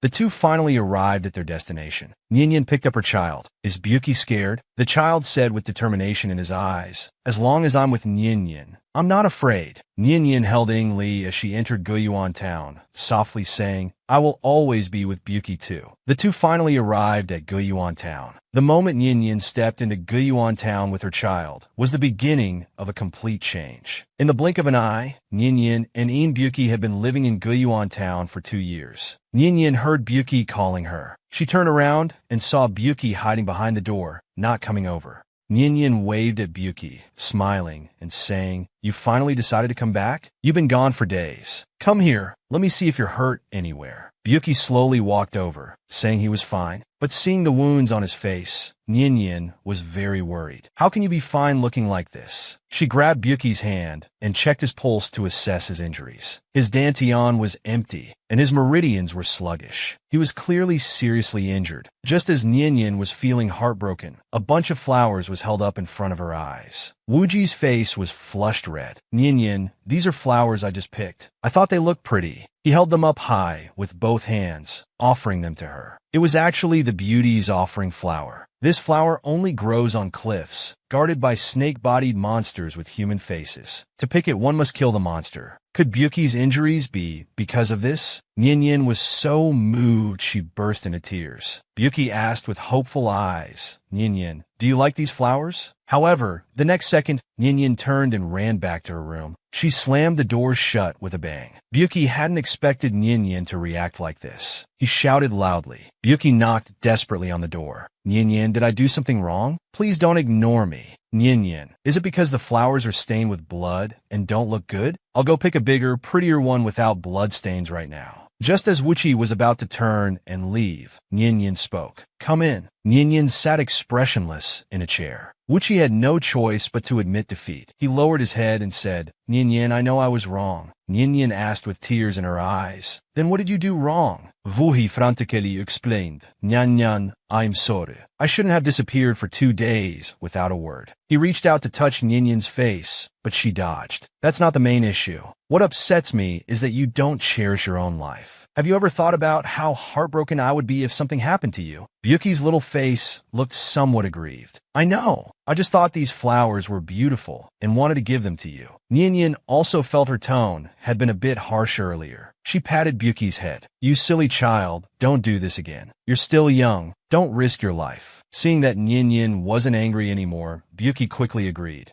I won't do it again. But inwardly, he thought mischievously. With this incident, if anyone gives Nyin flowers in the future, it probably won't stir up much emotion in her heart. Nyin touched his injured cheek. Does it still hurt? Byuki had just said it didn't hurt anymore. Nyin pinched his cheek. If it doesn't hurt, go take a bath first. The smell of blood on you is awful. It stinks. As soon as Byuki turned to leave, the system popped up and said, Dear, have you noticed that Byuki's gaze towards you seems a bit off? What do you mean off? I think it's normal. Nyin waved her hand dismissively and boasted. Under my Jiang family's education, not only is Zizi becoming more outgoing, but he's also getting healthier and eating well. The system felt extremely awkward. It hoped it had seen wrong. In the blink of an eye, it was midnight. Nyin was reading by candlelight. Byuki, who had just finished bathing, came to Ninyin's side with his long hair still dripping wet. Nyin turned to see Byuki's hair was soaking wet and asked puzzled, Why didn't you dry your hair? Byuki pitifully touched his arm, indicating that he was injured while fighting monsters today. Even after applying medicine, it still hurt to raise his arm. Nyin patted the bed and said, Come here, I'll help you dry your hair. Sleeping with wet hair will make you catch a cold. Nyin helped Byuki dry his hair. The boy noticed they were sitting a bit far apart. He scooted his bottom closer to Nyin. Nyin saw Byuki getting closer and said, It's a bit hot. Don't sit so close. Hearing Nyin tell him not to get close, Byuki said, somewhat sadly, Nyin, do you dislike me? He turned and hugged Ninyin's waist tightly, as if afraid she would run away. Nyin looked at Byuki in her arms, feeling helpless. He had grown quite a bit, but was still so clingy. All right, I've already dried your hair with spiritual energy. You can go to sleep now. Just as Nyin got under the covers, Byuki said with a red face, Nyin, I want to share a blanket with you. This kid was getting more and more mischievous. Zizi picked flowers to give to Nyin. However, this was just a strategy he thought of to prevent Nyin from being influenced by other men. At night, when Nyin helped Byuki dry his hair and prepared to sleep, Byuki brought his blanket to Ninyin's bedside, wanting to share a blanket with her. Nyin refused. No, it's too hot. Besides, you're still injured. Touching the wounds won't help them heal. Byuki started his spoiled mode. With that pitiful look, he said, Love will disappear, right? Nyin gave in helplessly. Fine, come in then. Byuki finally got his wish and pounced into Nyenyen's arms. Nyenyen tucked Byuki in, patted his head affectionately, and said, "Can we sleep now?" Zizi responded and fell asleep peacefully. In the blink of an eye, several years passed. In the valley stream, there was a scene of a handsome man bathing. It was quite a sight. This person was none other than Byuki, the grown-up Byuki. Nyenyen came looking for Byuki at the stream and saw him naked. She was extremely embarrassed. Byuki even started posing, asking, "Nyenyen, do I look good? This is a perfect body, isn't it?" Nyenyen turned away immediately, her face bright red, and said, "Why aren't you wearing clothes? I called you so many times with no response. I thought something had happened to you."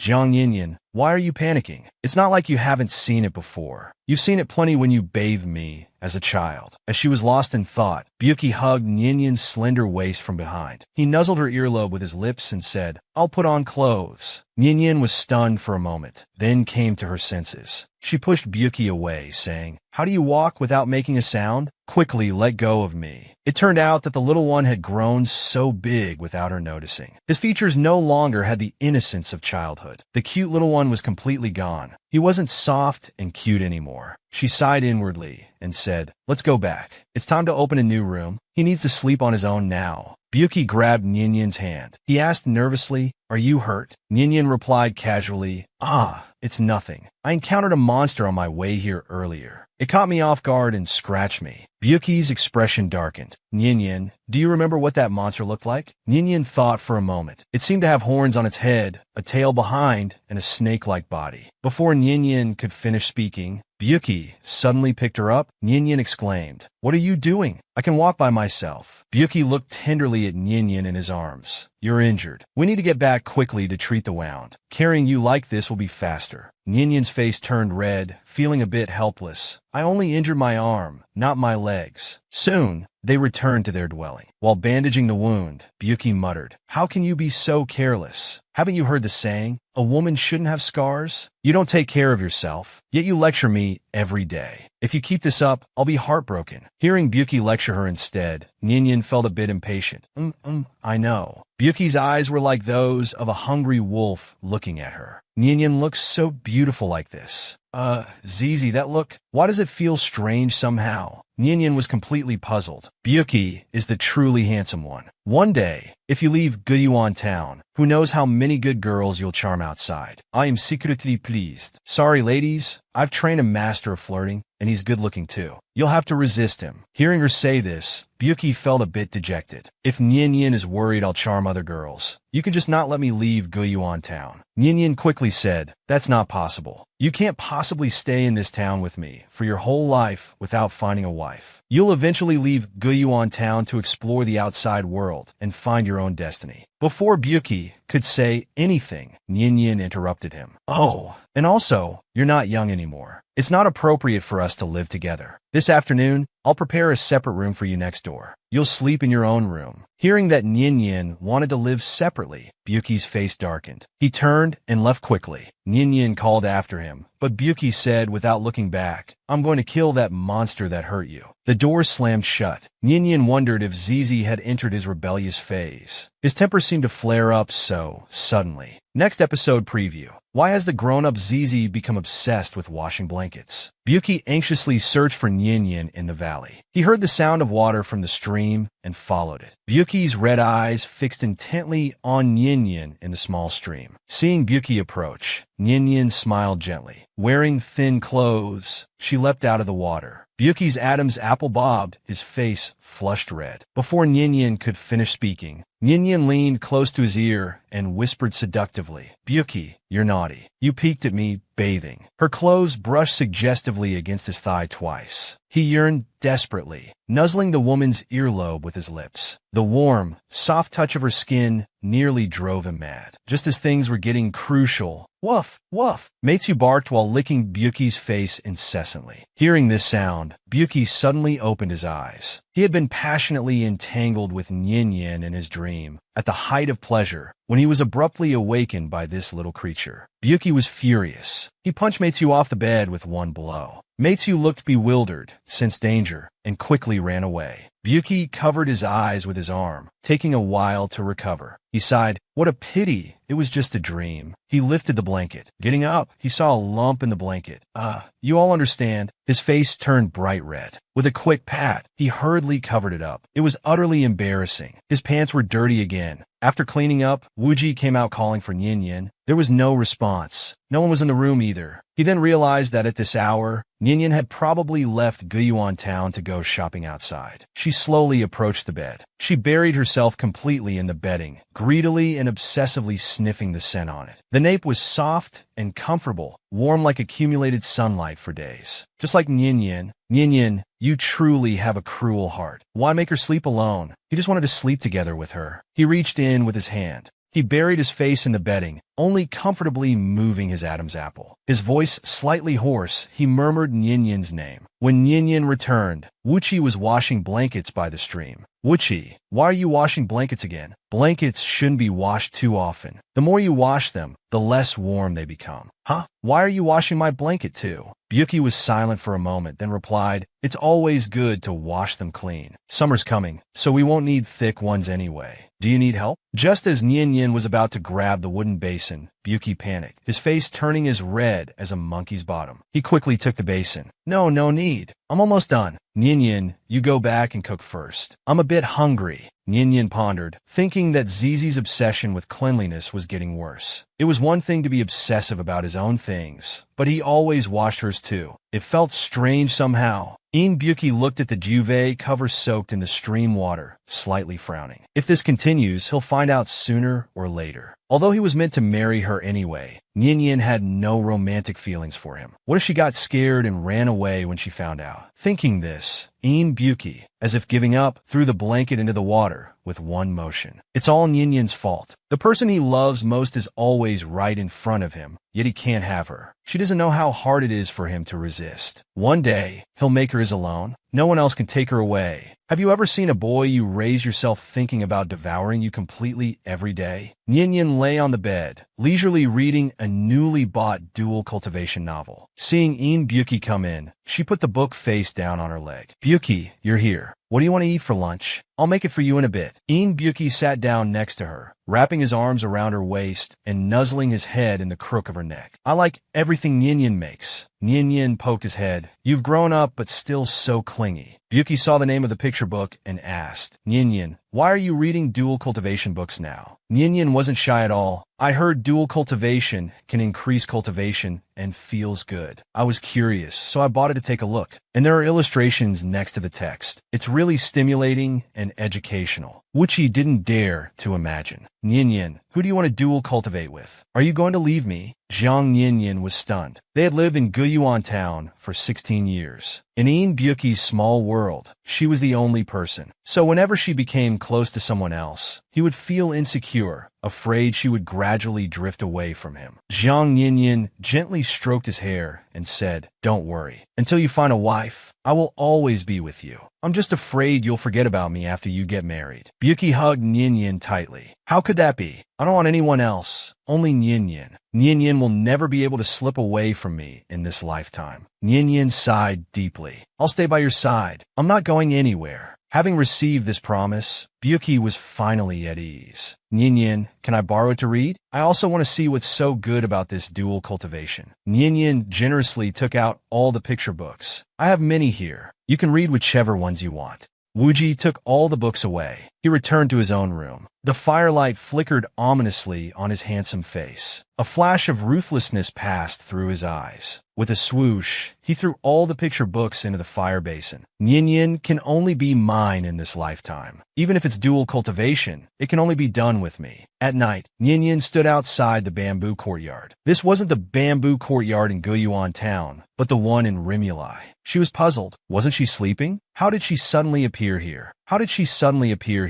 Laughter of a woman came from inside. Nyenyen was confused and pushed the door open. What she saw shocked her. The two people were doing what she had seen in the picture books earlier that day. How could Tang Miru be here? Tang Miru looked up and saw Nyin. She giggled. "Ollie, someone's peeking at us." Een Byuki's body tensed. He tidied up their clothes and turned to look at Nyin. His eyes were filled with cold, killing intent. "Why are you here?" Nyin felt that Byuki was extremely unfamiliar at this moment. She felt inexplicably scared, but still took a few steps forward. "Byuki, what's wrong with you?" Tang Miru nestled in Byuki's arms. "Ollie, I should have been the one to save you. For so many years, this woman has occupied my place and stayed by your side. I don't like her," Wuji said coldly. "Is that so? Then let's kill her." The next second, sword energy as swift as lightning came rushing towards her. A sword pierced through Jiang Ninyin's heart. Nyin woke up from her dream, shouting no. She sat up covered in cold sweat. She was gasping for air, her vision blurring. She shook her head and became a bit clearer. Fortunately, it was just a dream. Why did she suddenly dream of Tang Miru?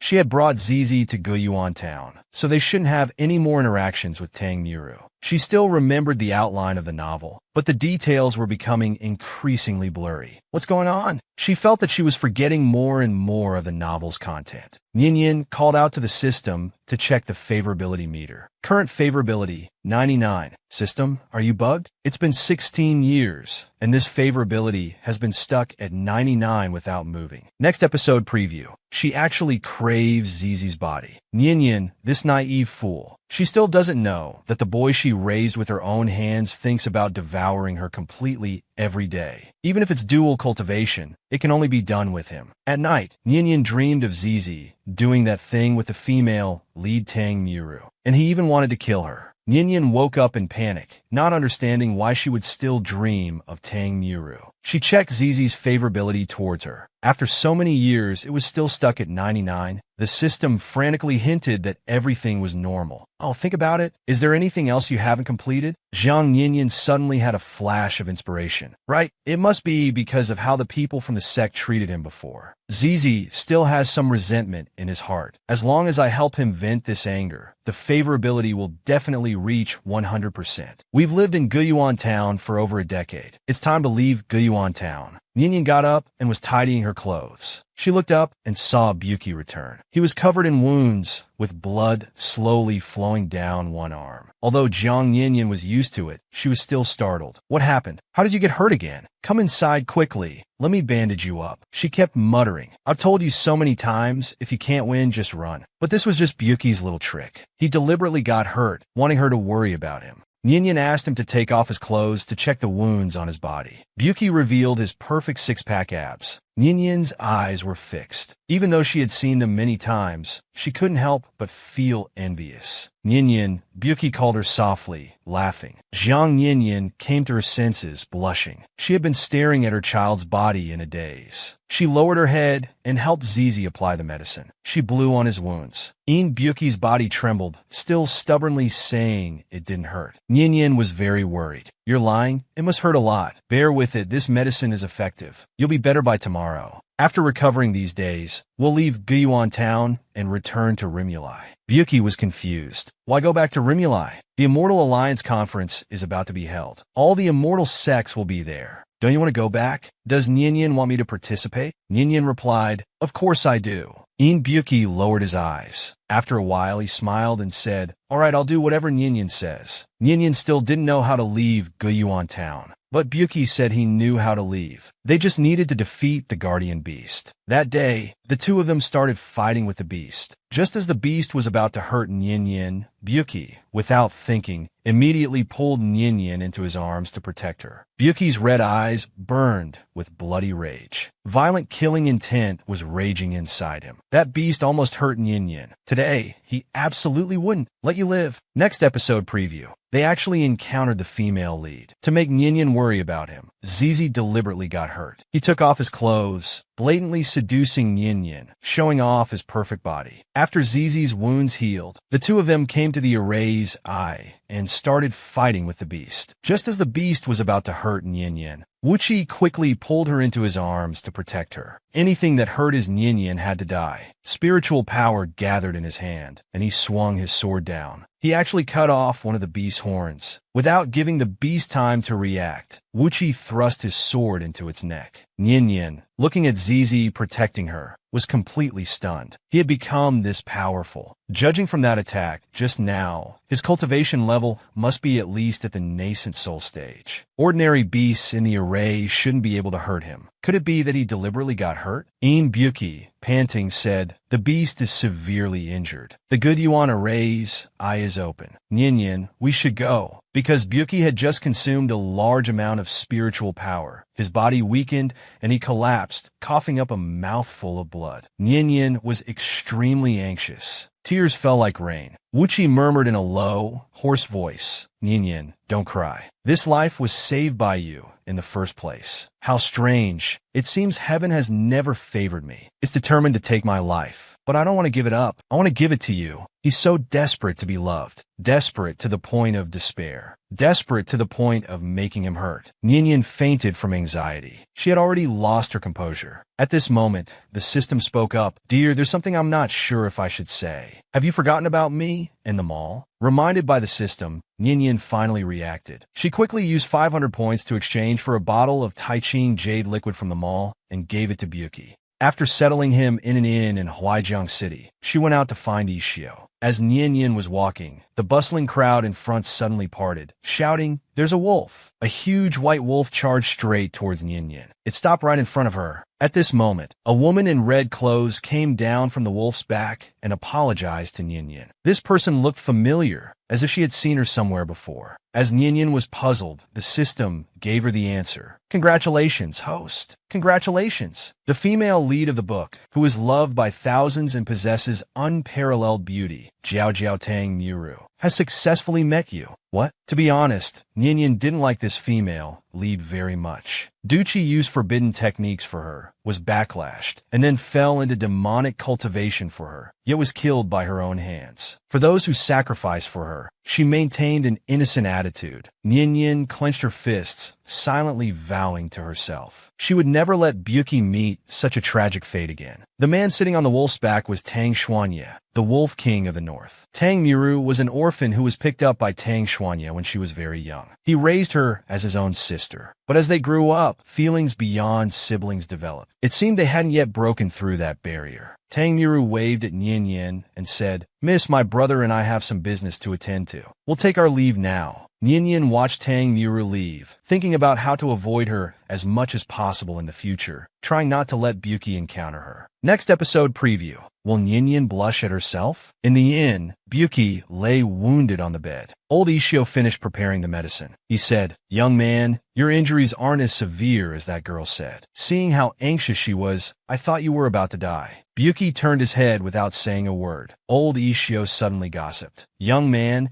you didn't deliberately get hurt to make that girl worry about you, did you?" Buki's eyelashes trembled slightly. After a long while, he faintly responded with an "So young, yet so cunning." Old Ishio laughed as he applied medicine. "Since you have those feelings, why hide them? I can see that girl really cares about you. She must like you too." Buki's breath hitched, then he shook his head. "She just sees me as a child. If Nian discovers I have different feelings, she might not treat me so well anymore." Old Ishio was stunned, then shook his head. "Young man, let me give you some advice." Buki immediately sat up. "One day, stare at her. If she avoids your gaze and blushes shyly, then there's hope. If she slaps you or remains calm, then you might need to work harder. I think she's a fine girl. If you marry her, it would be your blessing." As old Ishio was giving Buki advice, the door opened from outside. "How is he, old sir? Is the injury severe?" Just as old Ishio was about to speak, he was interrupted by a fit of coughing. Nian quickly embraced Buki, asking worriedly, "Are you still in a lot of pain?" Old Ishio watched as Buki's face changed expressions like a Sichuan opera mask change, and immediately understood what was happening. His injuries are quite severe. He needs to rest well for a few days. Brew these medicines for him to drink. Oh, and the wound can't get wet. If someone helps him bathe, he might recover faster. Zhang Nian finally breathed a sigh of relief. "Thank you, sir. No need to thank me. His back wound hasn't been bandaged yet. You should wrap it up. I have to go now." Buki obediently sat still as Nyin bandaged his wound. She also tied a pretty butterfly knot. Looking at the butterfly knot on his chest, Nyin sighed. If only you were a little girl. I could braid your hair every day and dress you in pretty dresses. I'm different from little girls, Byuki mumbled. Then, as if remembering something, he called out, Nyin. Nyin looked at him, confused, meeting his gaze. Their eyes locked. Byuki kept staring, his gaze intense and deep. Ninyin's heart skipped a beat, feeling inexplicably nervous. The room fell silent, an unspoken intimacy arising, making one's face heat up. Nyin turned her head away. Byuki recalled what old Ishio had said earlier. If she averts her gaze and blushes shyly, then there's hope. Byuki, is there something on my face? Nyin tilted her head to look at him, tucking a loose strand of hair behind her ear. Her eyes curved into crescents, a charming smile on her lips. Byuki suddenly looked away, inwardly berating himself for being such a coward. Byuki buried himself in the blanket. Do you have a fever? Your face seems a bit red. Jiang Nyin leaned over, intending to check his forehead temperature, but he dodged her hand. He mumbled, Nyin, I'm hungry. Nyin let out a long sigh. All right, you rest first. I'll go buy some food. Jiang Nyin quickly walked out. After closing the door, her footsteps paused slightly. Her heart was beating rather fast. She fanned herself with her hand, wondering why it was so hot in March. Next episode preview. Zizi starts to play mind games. Zizi is becoming more and more calculating. He steals a kiss from Nyin while she's asleep. Night falls. Byuki, lying in bed, looks at Nyin sleeping beside him. Worried about his injury and having no one to care for him at night, she insisted on sleeping in the same room. This is the first time he shared a bed with Nyin since they started sleeping in separate rooms before the new year. Nyin, are you asleep? Byuki's voice was a bit hoarse as he whispered in her ear. In the quiet night, there was no response. His gaze slowly fell on her soft lips. He had never kissed her. He wanted to kiss her. Just once. Just once would be enough. He was like a prisoner, finally free to indulge in her fragrance. A soft moan escaped from between Ninyin's lips. After a while, he stopped. Gently caressing Ninyin's face, he placed another kiss on her forehead. Holding Nyin in his arms, he wondered how he could make her love him. With tears? Or begging? As long as he could keep Nyin by his side, he didn't care what he had to do. The next day, they finally returned to Rimu Village. Nyin sighed. Rimu Village is still as beautiful as it was 16 years ago. It hasn't changed at all. Turning to Byuki, she said, the Immortal Alliance meeting is in 2 days. They've already registered. To avoid the crowds, it's better to stay here. Wuji, wiping sweat from his face, said he had been traveling all day and wanted Nyin to help him bathe. Nyin turned her head and refused, telling him to wash himself. But inwardly, every time she helped him bathe, she felt an indescribable, inexplicable emotion that tormented her. Unexpectedly, the next moment, Byuki covered his mouth and started coughing. Nyin was startled. Byuki, what's wrong? It's nothing. Maybe I moved too much earlier today, and the wound on my back reopened. Byuki lowered his eyes, wiping his mouth with his sleeve, and said, Nyin, get some rest. I can manage on my own. As he turned to leave, there was a blood stain on the back of his clothes. His figure looked lonely. Nyin regretted it immediately and chased after him anxiously. Byuki, wait. I'll help you wash. Her Zizi was so well-behaved, never troubling her with anything. If he wasn't so badly injured, he wouldn't have bothered her. She had been too picky. Byuki stopped, his eyes hiding a deep, unfathomable smile. But when he turned around, his expression was pitiful. Then I'll trouble Nyin. In the bathroom, Nyin looked at the wound on Byuki's back. What happened? How did the wound open so severely? Ninyin's eyes widened in disbelief. It was just a small movement to bathe, not asking him to perform a Thomas Flare or a 7-color sunshine radio calisthenics. How did it tear open like this? The corners of Byuki's mouth curved up in childish delight. Although tearing open the newly healed wound was painful, this way he could be close to Nyin for a few more days. Nyin poured water into the bathtub. The water slid down her skin. The sight of his strong chest made Nyin blush, her heart pounding. Nyin helped Byuki put on his clothes. From in front of her came a demanding request from a certain cub. Nyin, can I sleep with you tonight? Before she could refuse, Byuki hugged Nyin, nuzzling his head in the crook of her neck. I don't want to sleep alone. It's too cold, he said, his tone a mix of coquettishness and pitifulness. Okay, she replied, then realized what she'd said. Her mind had gone blank just now, her thoughts in complete disarray. She didn't know why she had agreed. She had been determined to avoid suspicion. Next episode preview. Nyenyen, he's the one my heart yearns for. An ancient flirt tries to seduce Byuki. Byuki directly embraces Nyenyen, saying, "This is the one my heart yearns for." On the day of the Immortal Alliance meeting,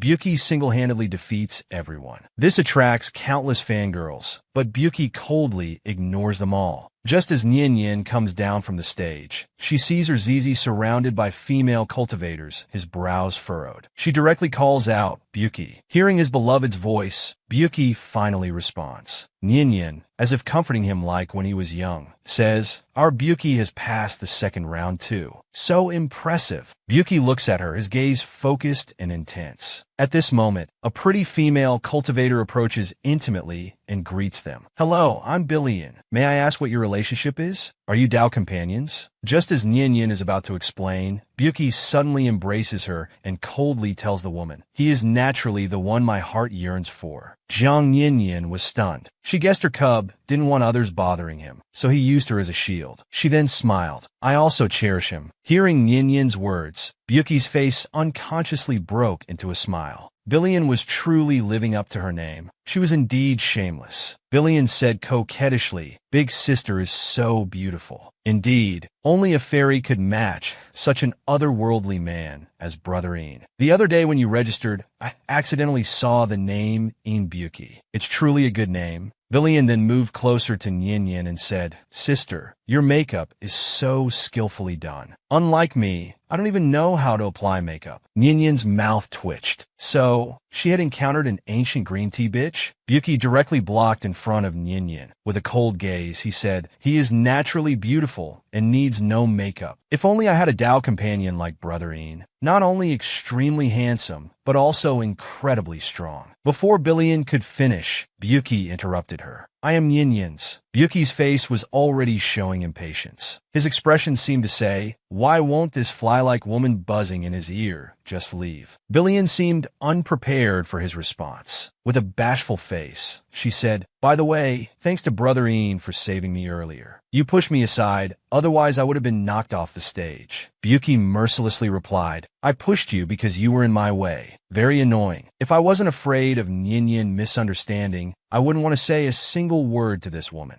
Onlookers chuckled quietly. Billion couldn't bear such humiliation. You're too much." She stomped her foot and ran away without looking back. Nyenyen, who was ready to roll up her sleeves and battle the green tea bitch, watched Billion flee in panic. She seemed completely unnecessary. Byuki had resolved it himself. Soon it was time for the third round. One-on-one battles to determine rankings. A woman with a beautiful face, curved eyebrows, and a gentle smile appeared, like an exquisite fairy stepping out of a painting into the mortal world. The crowd couldn't help but gasp in admiration. Hearing the commotion, Nyenyen looked towards the stage. Indeed, it was Tang Moron. Nyenyen glanced at Byuki beside her. Byuki was staring intently at her. The competition had already begun. Nyenyen felt her face heat up. For some unknown reason, she asked, "What do you think of the woman who just went on stage?" Byuki glanced a few times before looking away, saying indifferently, "Just a flowery dress and legs. Not practical. I'm asking about her appearance. Of course she's beautiful." Indeed, Nyenyen slowly lowered her head. No one could escape the female lead's halo, nor break the irresistible force of the plot. Unexpectedly, Byuki slowly bent down, leaned close to her ear, and smilingly finished the sentence. "But she still can't compare to even half of Nyenyen's beauty." What nonsense are you saying? Such a smooth talker." Nyenyen's little fist pounded on his chest. Byuki let her hit him. He held Nyenyen's small fists, gazing at her with deep affection. "In my heart, you are the most beautiful." Soon, a new round of competition began. It was actually Een Byuki versus Tang Moron.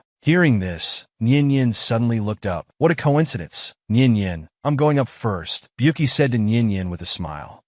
If you can't win, don't be stubborn. Admit defeat when necessary. It's not shameful," Nyenyen advised. Although her cub was excellent, the opponent was the male lead after all. Nian Yin is worried about me. Nian Yin smiled and pinched his cheek. Who else would I worry about if not you? Byuki intimately nuzzled her soft palm and said, Don't worry, Nian Yin. I won't lose. Zhang Nian didn't want to dampen her cub's confidence, so she went along with him. I know. Our Byuki is the best. Byuki's lips curved into a slight smile as he leaped onto the stage. Therefore, upon seeing the newcomer, he said disdainfully, It's such a waste of time to fight with a nobody like you. Draw your sword, Byuki said with a cold smile. This brother of his was truly spoiled and arrogant. The swords were unsheathed. Both sides engaged in battle. Zhang Nian watched from below, her blood boiling with excitement. Cub, stab him there? The 40-meter-long blade. Mama has prepared it all for you. Go slice him. The spectators discussed among themselves. Hey, who do you think will win? Of course, it's the young master of Rimuli. He became famous in one battle at a young age. Even in the entire human realm, he's outstanding. But why does it look like the one called Byuki or something is gaining the upper hand? Let's make a bet. I'm betting on Byuki. 8 or 9 out of 10 people bet on Ian. Only a few bet on CI. Zhang Nian was displeased. She couldn't stand others saying her cub wasn't good enough. She took out 1,000 spirit stones and placed them on the table. I bet on Byuki. The man quickly advised, Miss, that's too much. What if? Nian interrupted him. There's no what if. I believe in him. At this moment, a clear male voice came. 10,000 spirit stones. Betting on Byuki. Zhang Nian looked up. It was actually Zhao Anning. Fairy, long time no see. I didn't expect you to remember me. Nian quickly advised. What are you doing? He's just trying to save face for his cub. Quickly take it back. 10,000 spirit stones is no small amount. But Zhao Anning smiled and said, Don't worry. Even if I lose, it's worth it to make the fairy happy. Besides, this amount is just the tip of the iceberg for me. Nian asked, How have you been these years? Zhao Anning sighed. Just like that. After my father passed away, everything fell on me. I suddenly understood many things. Zhang Nian was stunned. So he still died. Suddenly, there was a burst of exclamations. My God, how could Incite lose? I don't believe it. I can't believe it. Zhang Nian quickly looked towards the stage. Zizi had won. On the stage, Incite's right arm was hit by an arrow, losing strength and kneeling on the ground. Incite, panting, said to Byuki very unwillingly, I admit you're very strong, but one day I will defeat you. Oh, is that so? Byuki looked down at Incite with a cold smile. I'll be waiting. After saying that, he turned and left. Zhang Nian and others divided the winnings. She tried to return Zhao Anning's share. Keep it fairy. I don't lack money. Byuki came down from the stage. Seeing Zhao Anning standing beside Zhang Nian, his face darkened. He quickly walked over. He hugged Nian tightly, nuzzling his head in her embrace. Nian, I won. I did great, right? Zhang Nian laughed softly. Her cub was indeed the best. Nian, the wound on my back is hurting again. His voice sounded a bit pitiful, now somewhat weak and soft. Nian patted his head. We'll apply medicine when we get back tonight. Can you blow on it? Zhao Anning's mouth twitched. How could this kid still be so clingy after growing up? He felt he needed to remind the fairy. Don't you think you two are too intimate? Are we? Zhang Nian looked puzzled. What's wrong with hugging my own cub? Men and women should keep their distance. Zhao Anning wanted to say more, but when he looked up, he met Byuki's icy gaze. A hint of blood red was visible in the corner of his eye. His expression was clearly a warning. She is mine. Next episode preview. Nian confronts the female lead, the White Lotus. Tang Miru's sneak attack on Nian fails. Instead, she poisons herself to frame Nian. The final match, Nian versus Tang Miru. She originally thought that facing Byuki was already an extremely fortunate event. But who knew her opponent would actually be Tang Miru? Tang Miru gently bowed to him. Any man who saw such a dazzling figure and a beautiful face would not have the heart to harm her. But Zhang Nian was a woman without that thing. So, sorry, she wouldn't pity this delicate flower. The two confronted each other. Nian's attack was as fierce as wind and thunder, directly striking at Tang Miru. Tang Miru instinctively raised her sword to block. Nian's sword twisted, making a clanging sound. It directly knocked Tang Miru's sword out of her hand. Then the sword blade was pressed against Tang Miru's neck. Nian had won. Just as Nian turned to leave the arena, The originally delicate and weak Tang Miru suddenly had a cold glint in her eyes. She picked up the peach blossom sword from the ground, spiritual energy surging, and stabbed towards Jiang Yinyan's back. Yinyan's reaction was extremely fast. How dare she sneak attack? She quickly turned around to counterattack. A cry of pain was heard. Tang Miru's shoulder was pierced by Jiang Yinyan's sword. Blood instantly soaked through Tang Miru's thin green gauze clothes. Two male voices called out Miru simultaneously. Tang Xuanye directly materialized spiritual power and struck towards Nyenyen. Nyenyen was stunned for a moment. At this time, with a boom, Byuki was seen standing in front of her, forcefully blocking the attack. Nyenyen quickly asked Byuki, "Are you okay?" Byuki wiped away the blood from the corner of his mouth and said softly, "Nyenyen, I'm fine." Tang Xuanye wasn't in a good state either, with blood also trickling from the corner of his mouth. On the other side, Jayu picked up Tang Miru, his face anxious. "Miru, how are you?" "Jayu, brother, it hurts so much," Tang Miru sobbed. "I seem to have been poisoned." After saying this, she fainted. Hearing this, Jayu looked at her shoulder. The wound had already turned black and purple. Jayu's eyes showed a gloomy color. He pointed at Nyenyen. "You actually used poison." Nyenyen immediately realized the seriousness of the situation. She explained, "She attacked me first, that's why I wounded her. But I absolutely did not use poison." "You still dare to quibble? You woman, looking gentle, but with such a vicious heart. Even if Miru was wrong, how could you put poison on your sword?" Nyenyen loudly defended herself. "I didn't. If my sword was poisoned, the blood she first shed wouldn't have been bright red. That black blood only appeared just now." Jayu sneered. "Are you saying Miru poisoned herself to frame you? She's so innocent. How could she do such a thing? If anything happens to Miru today, you won't live to see tomorrow." Tang Xuanye coldly interrupted them. "First, take Miru to find the floating flower Saint Lord. We'll investigate the poisoning later. Take this woman and lock her in the water prison." Oh my, the female lead's halo is blinding. Everyone becomes stupid when encountering the female lead. But this isn't just stupidity anymore. This is simply a decrease in intelligence. Have they been possessed? Just as several cultivators were about to come forward to capture her, Byuki blocked in front of Nyenyen. His eyes were blood red, and he said through gritted teeth, "Let's see who dares." Tang Miru thought she could get away with framing Nyenyen, but she underestimated the floating flower Saint Lord, who directly exposed her lie. Tang Xuanye ordered the cultivators to capture Nyenyen. Byuki directly stood in front of Nyenyen to protect her. Seeing this, the cultivators said, "Please, Miss Jiang, come with us. Otherwise, don't blame us for being impolite."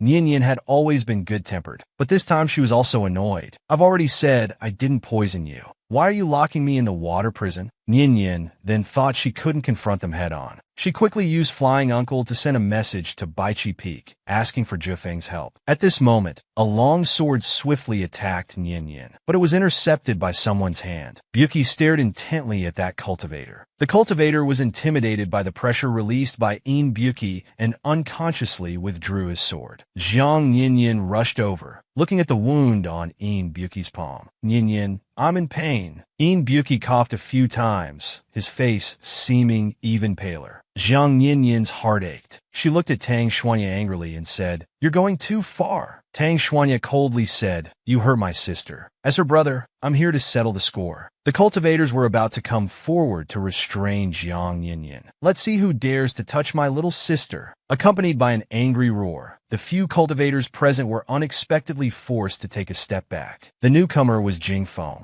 Nyenyen quickly said, "Big brother, they're bullying me." She tearfully explained the situation. "Don't worry, your big brother will stand up for you." He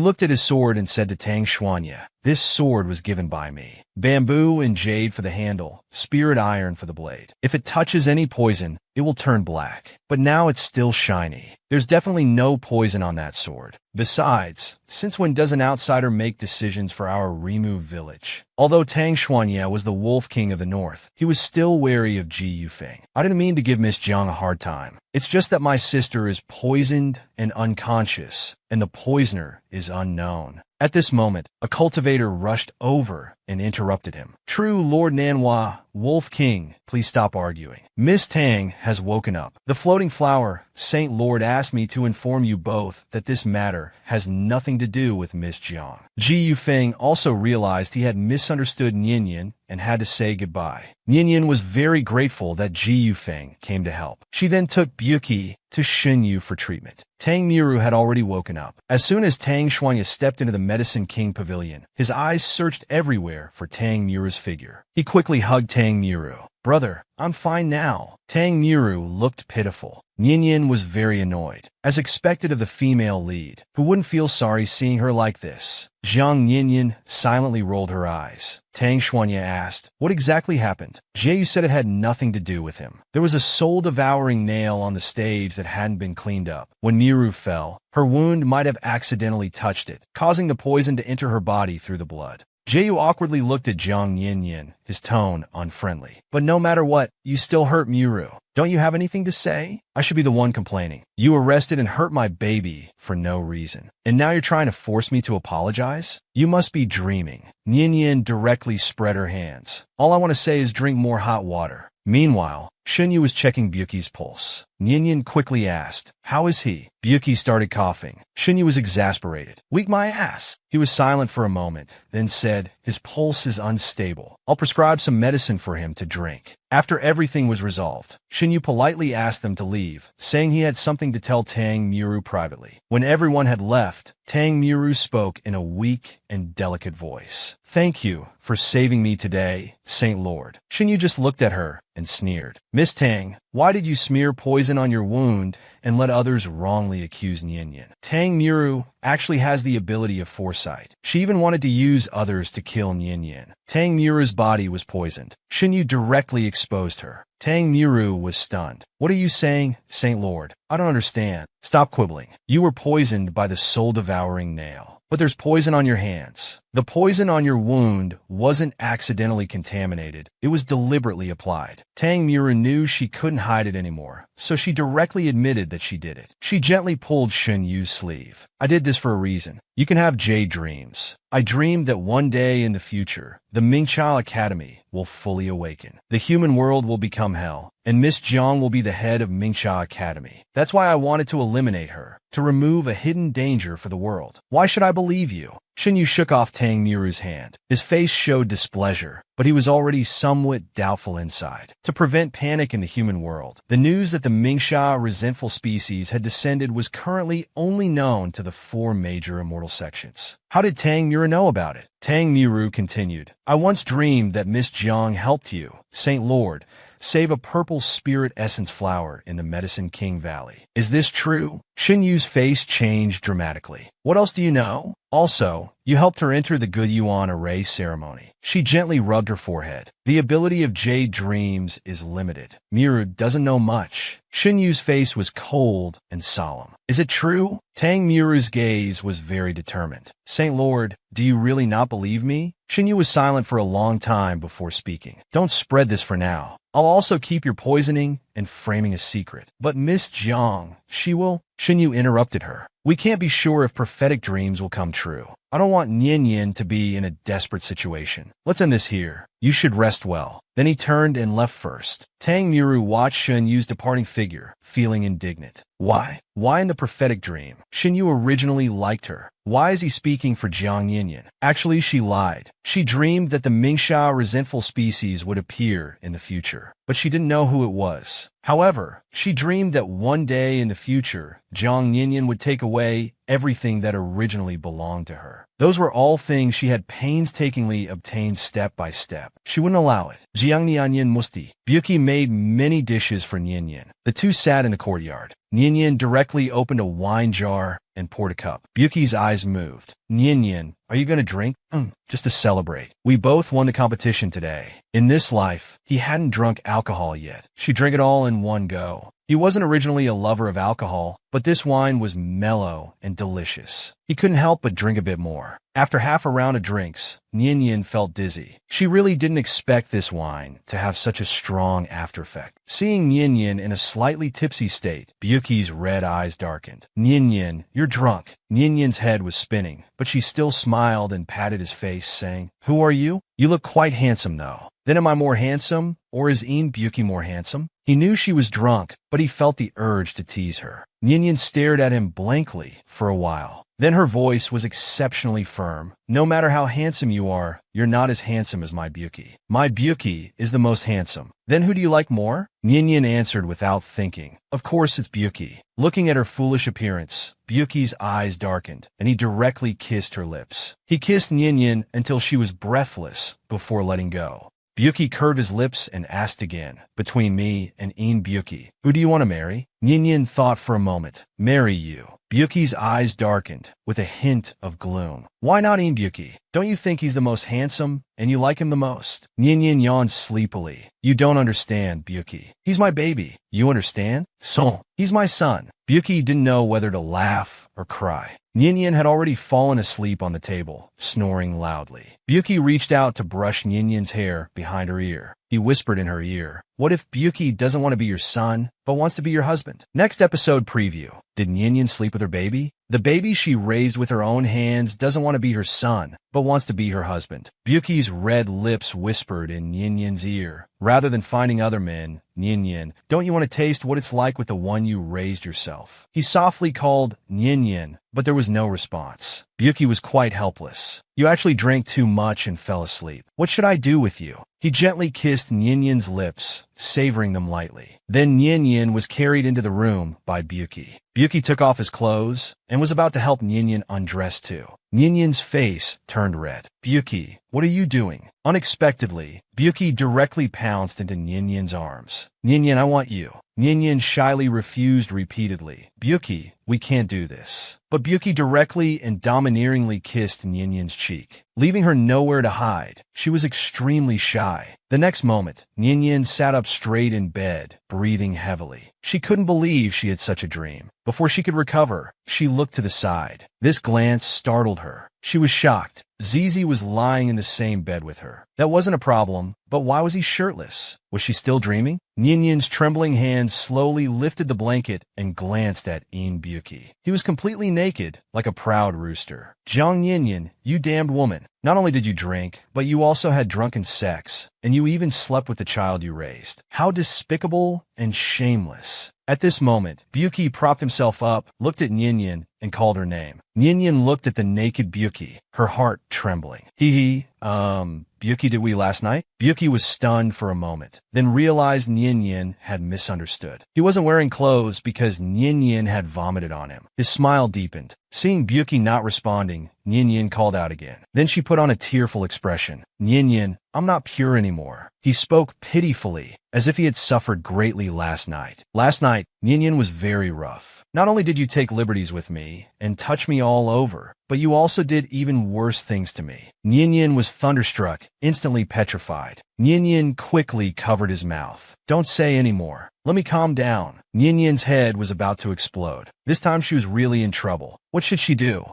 Byuki looked at her scratching her head and asked, Nyenyen, do you regret it? Do you think my face is very ugly? And my body? If you're ugly, then there's no one handsome in this world. Then is Nyenyen displeased with my weak body, thinking I'll be a burden to you? How could that be when I worry so much even if you just cough once? Byuki nodded and continued. Then does Nyenyen think I'm not good enough somewhere? No. In my heart, you're perfect everywhere. Hearing Nyenyen's answer, Byuki finally smiled. Then Nyenyen surely wouldn't take advantage of me and not take responsibility, right? Haha, Nyenyen has completely fallen into the trap. The woman, because she drank too much, mistakenly thought she had slept with a man she raised since childhood. Moreover, having raised him for so many years, she indeed couldn't bear to hand him over to someone else. At most, his status would change from son to boyfriend, but she still felt guilty. However, having slept with him, she had to take responsibility no matter what. Byuki looked at her and called out in a low, hoarse voice. Nyenyen. Nyenyen took a deep breath. With a serious face, she said, Don't worry, I'll take responsibility for you.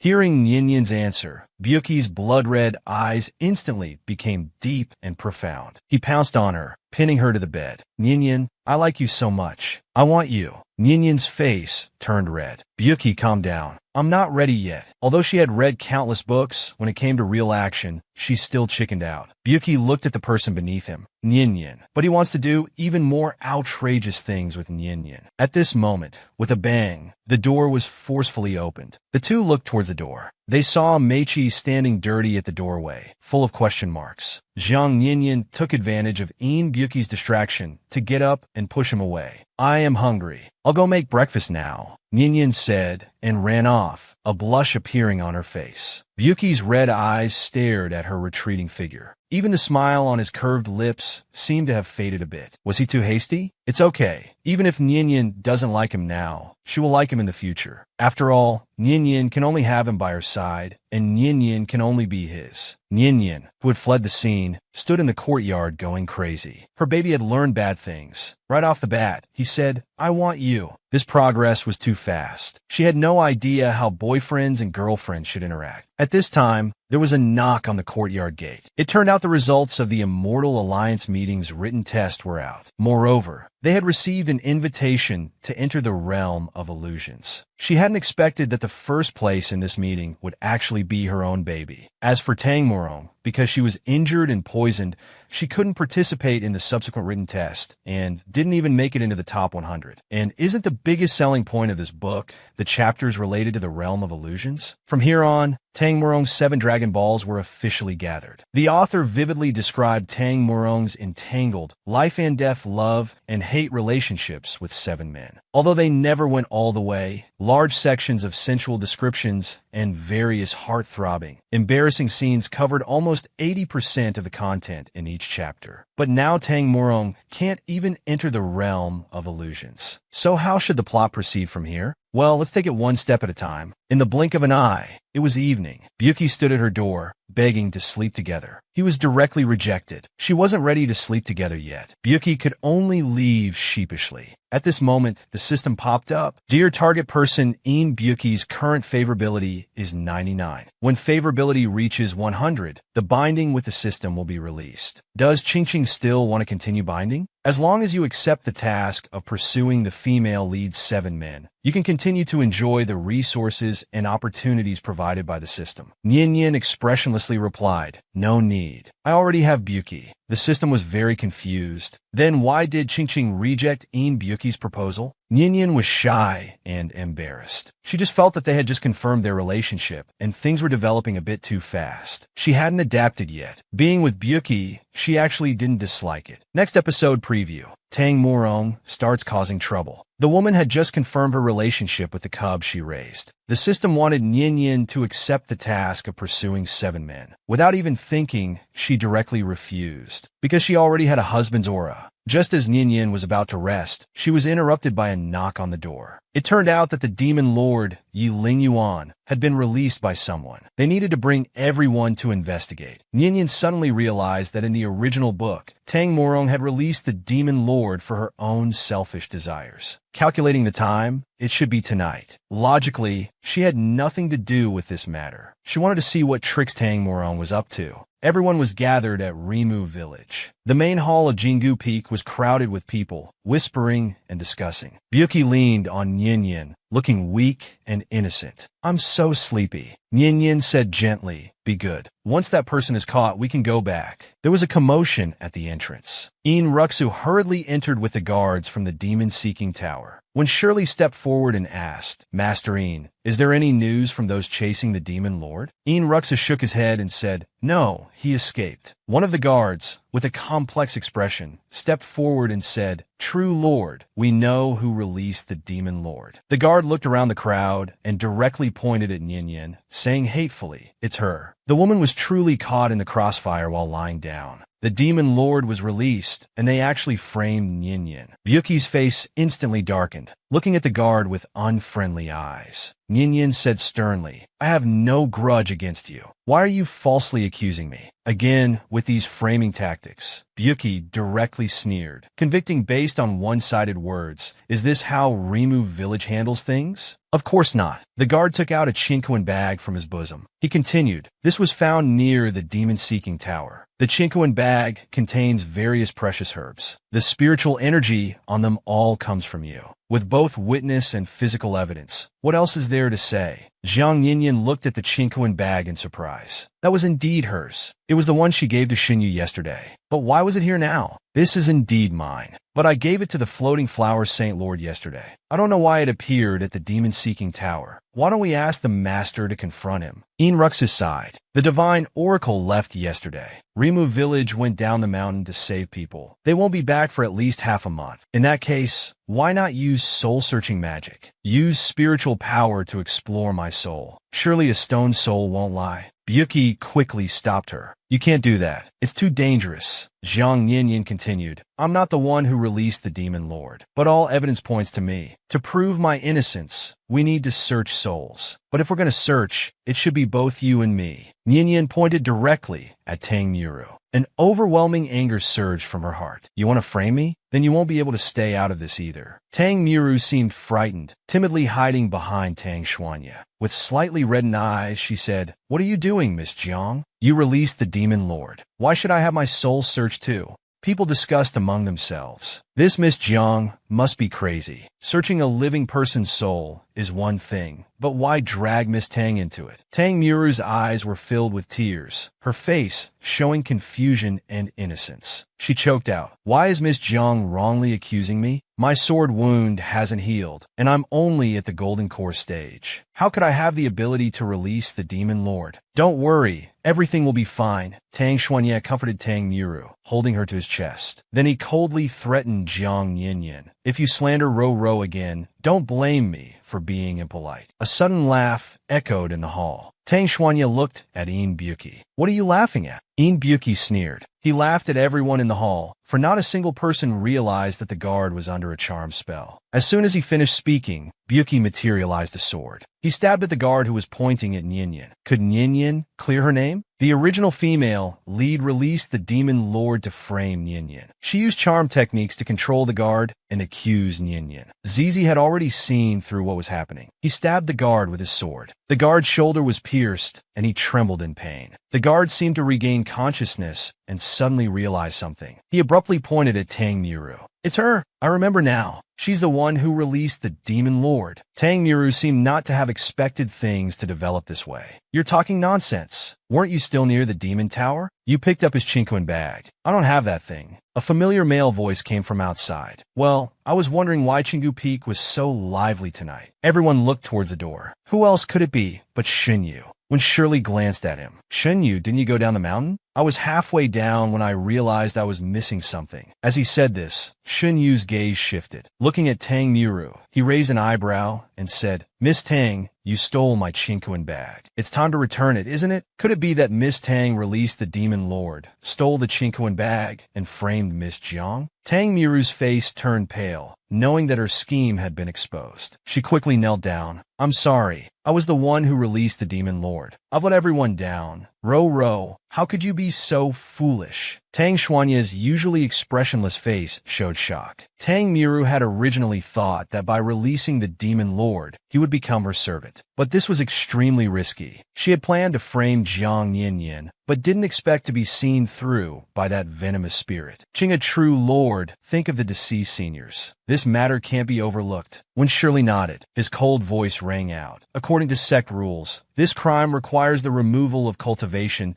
and the punishment of bone-refining nails. Several cultivators walked towards Tang Muru. Miss Tang, you've offended us. Step forward, and I'll see who dares to touch her. As Tang Muru was about to be seized, Jieyu stepped forward to block them, his eyes showing a manic look. When Shirley directly knocked him down with one move, Tang Muru was extremely distressed. In the commotion, Tang Muru fell to the ground, her skirt flipping up. It revealed half of her lotus-like slender leg, with a small red lotus birthmark on it. Isn't this mark the same as the one on the nine-tailed fox's leg that appeared on the 10 entrances 9 mysteries mirror that day? Ian Ruaksu's eyes widened. The nine-tailed fox clan has an innate talent for charm. With a little learning, they can master charm techniques. Moreover, the mark on her leg is indeed that of the nine-tailed fox. Therefore, Miss Tang's cultivation cannot be removed. Why don't we let her cultivate for some time, then capture the demon lord again. That would balance out her merits and faults. For now, let's detain her and wait for further instructions. With the truth revealed, Nian and Byuki returned to their own quarters. Byuki directly suggested living together with Nian so they could look after each other. Nian thought about it. Byuki was right. The plot had already deviated from its course. It would be safer to stay together. As Nian was bathing, she pondered recent events. What exactly did Tang Miru want to do?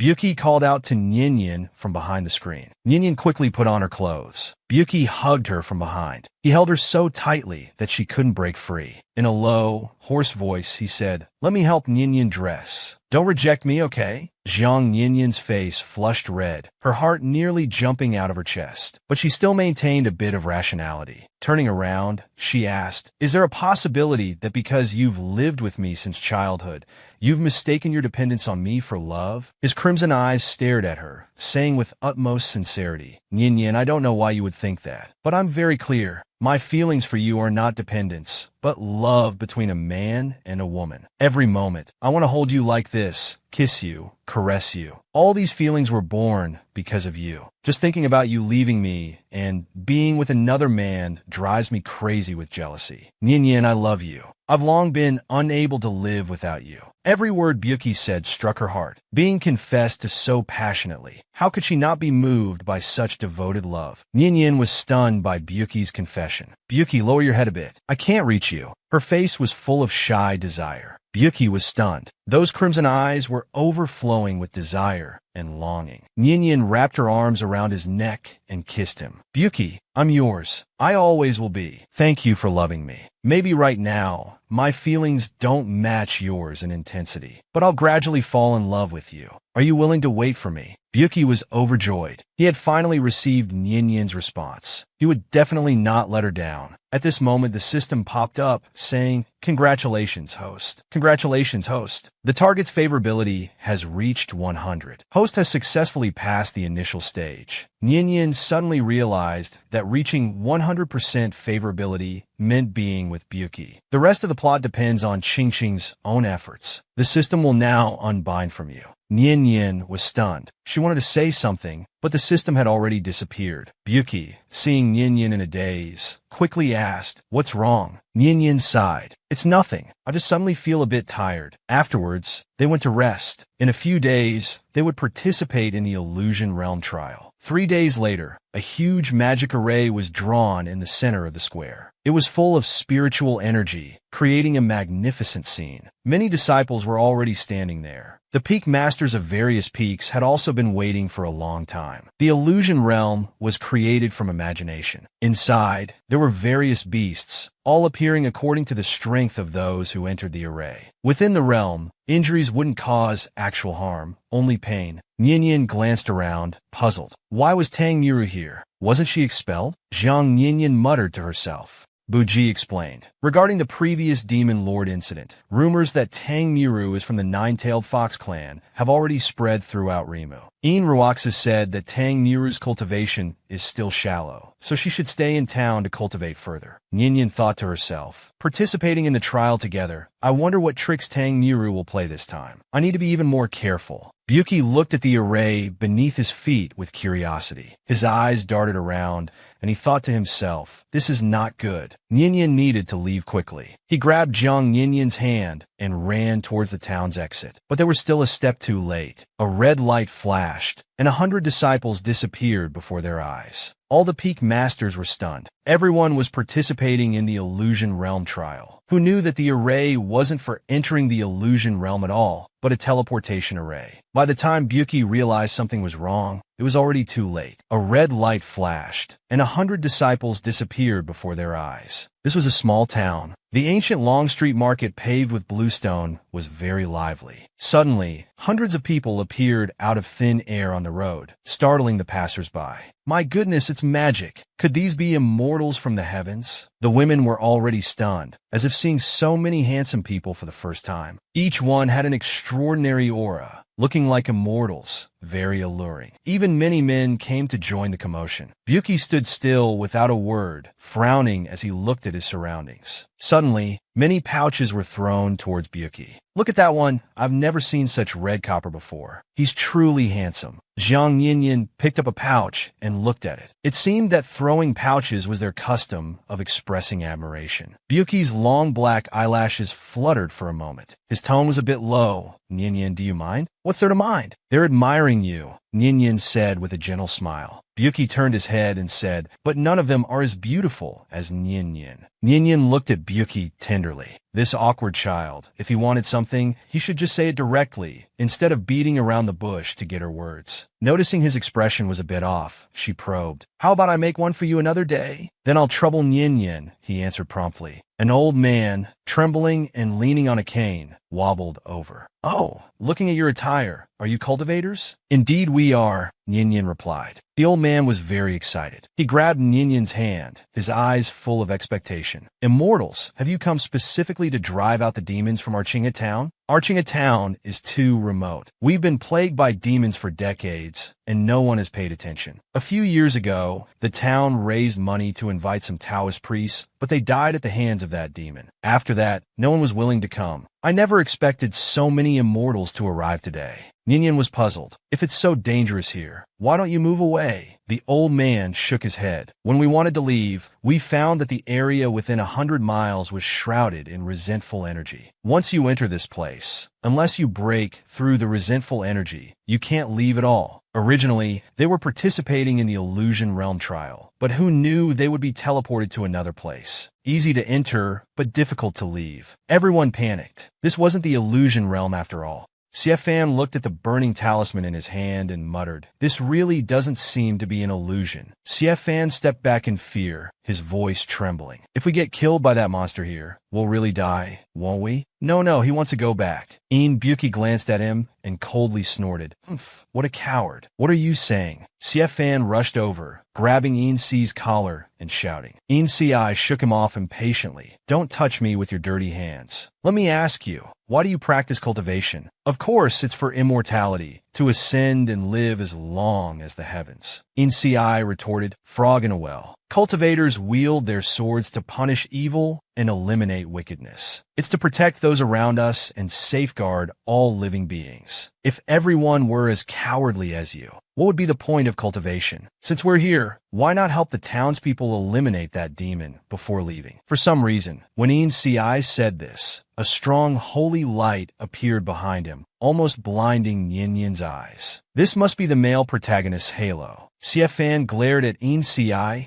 hatefully before walking in another direction. Others also felt like retreating. "I want to leave too. A trial is one thing, but risking our lives is unnecessary." "All right, stop arguing," Ninian persuaded. "It's getting dark. Let's find a place to stay first." Ninian looked at the old man. "Is there a larger inn nearby?" "Yes, immortals, please follow me." The old man nodded and led the way. It was getting dark, and everything was quiet. The town chief led everyone to an inn. Tang Mu covered her nose and said, "Why is it so dark here? And there's a stench like something's been burned." "Don't be afraid, Miss Tang. We'll all protect you," everyone said eagerly. "Thank you all," Tang Muru responded with a smile. "All the rooms here are like this. When we first came, many rooms were burned. We've renovated since then. This inn is already the best in town. Immortals, please make do for a few days." The old man shook his head, leaning on his cane, and advised, "Immortals, it's best not to wander around at night. That demon likes to come out after dark. It targets people who are alone. For decades, countless people have fallen victim." Ninian, about to go upstairs, frowned upon hearing this. Could it be a skin-peeling demon? Have you ever seen a man seriously apply medicine while flirting with a girl? Well, everyone was teleported to a small town with no way out. The old man warned not to go out alone at night, as there would be skin-peeling ghosts. Ninian thanked the old man for his advice and entered the room to rest. Zhang Ninian had finished bathing and was sitting on the bed drying her hair. Looking at Byuki, she was very puzzled. "Byuki, what's that?" Byuki was holding a small porcelain bottle. A pair of cool hands was undoing his clothes. He suddenly dodged. "Byuki, what are you doing?" He explained with an innocent look. "I just wanted to apply medicine for Ninian. Earlier today, When the array suddenly appeared in Qinghe town, didn't Nian hurt her waist in the fall? Nian's face turned red as she refused. No need. I don't think it hurts much anymore. If Nian doesn't apply medicine, what if it gets worse? Nian reached out. Then give me the medicine. I'll do it myself. Byuki's eyes darkened. Why was Nian still so distant with him? They were already partners. Why couldn't she rely on him a little more? Hearing what Byuki said, Nian also knew she was somewhat wrong. She shouldn't always reject him. Nian loosened her waist clothes, saying shyly, Byuki, you can help me apply the medicine. At this, Byuki's face immediately lit up with joy.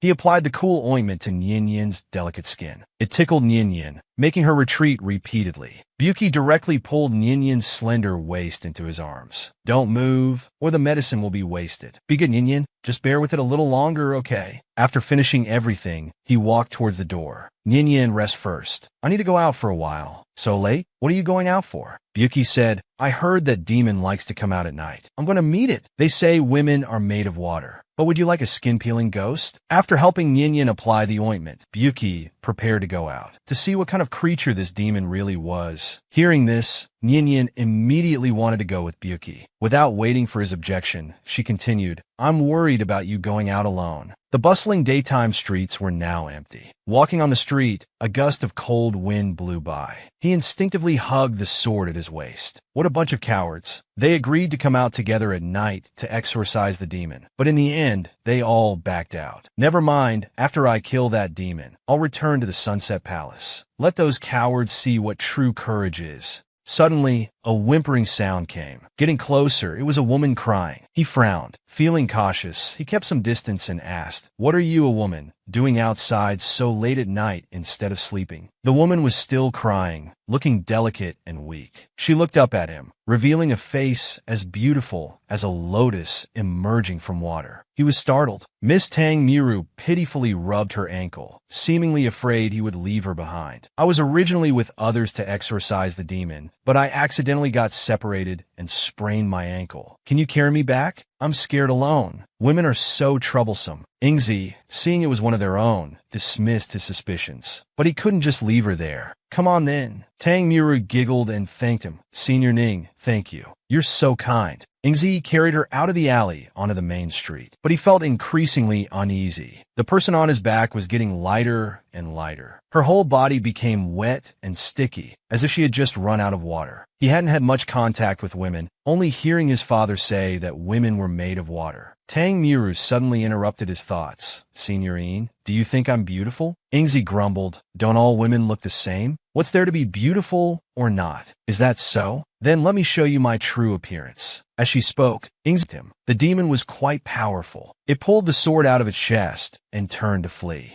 Zhang Nian, who arrived shortly after, helped Ingzi up from the ground and asked, Are you all right? You go back first. I'll go help Byuki. Zhang Nian let go of him and turned to leave. Just as the demon was about to dive into the water, he flipped over and leaped in front of the demon. The sword swinging towards it suddenly hesitated. The female ghost had transformed into Nian's appearance. That face, with 90% similarity, was enough to make him unable to strike. In that moment of hesitation, the demon had already slipped past and disappeared into the water without a trace. Nian and Ingzi also rushed over upon hearing the commotion. The poisonous skin-peeling ghost escaped. That thing can freely conceal its aura and change its appearance. It's neither demon nor monster. I've never seen anything like it before. That's not a demon or a monster. A male voice came from the mist. The skin-peeling ghost was too scary, and it even transformed into Nian's appearance. It dove into the water and escaped. At this moment, a man's voice came. Who's there? Byuki shouted sternly, standing in front of Nian. Don't attack. I'm on your side. My name is Songshur. I'm also one of the cultivators entering the illusion realm for trials. What you were chasing earlier wasn't a demon or monster. It's the soul of a dead person. Some of them haven't entered the underworld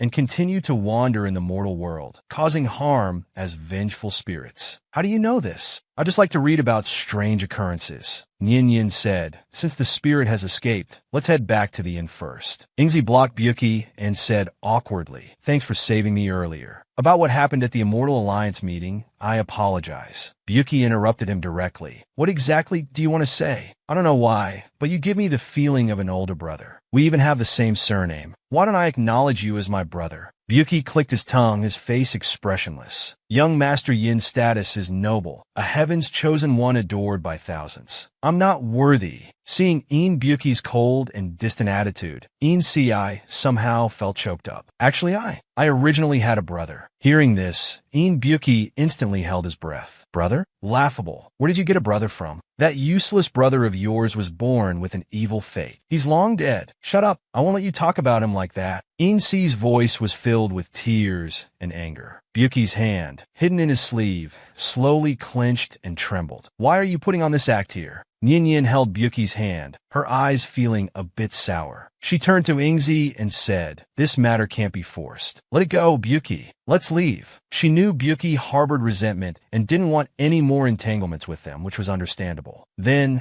unnoticed by anyone, a mark of the red spider lily slowly appeared on Byuki's neck. What's wrong with Byuki? The skin-peeling ghost had escaped, so they could only return for now. Back at the inn, Yin was already drowsy with teary eyes. Byuki, standing behind her, suddenly wrapped his arm around Yin's waist. He pushed her down onto the bed. "Byuki, what's wrong with you?" She looked up and saw the pattern on Byuki's neck. She tore open Byuki's clothes and stared in disbelief at the red spider lily. What's going on? Byuki's state was clearly not right. Could it be related to this pattern? Byuki suddenly grabbed Yin's wrist. He bit down on Yin's neck. Yin's voice trembled. "Let go, you're gonna bite it off. Were you reincarnated as a puppy?" When Byuki finally released her, there was a clear blood mark on her neck. He seemed to have calmed down. His breathing gradually became even. He buried his head in her neck and fell asleep in Yin's arms. The red spider lily on his skin had disappeared. This ungrateful one, doing bad things and then not caring about it. Yin settled Byuki down. That pattern looked very ominous. It actually needed to consume blood to disappear. The next morning, Yin was still asleep. Byuki's trembling hand caressed her neck. Looking at the bite mark on her snow-white neck, his expression was complex. His red eyes darkened. From childhood until now, this was the first time such a thing had happened. He had lost control and hurt Yin. He truly deserved to die. Yin opened her sleepy eyes. She had just woken up, her tone soft, making one want to bully her. Yin, I'm sorry. I lost control last night. What happened to you yesterday?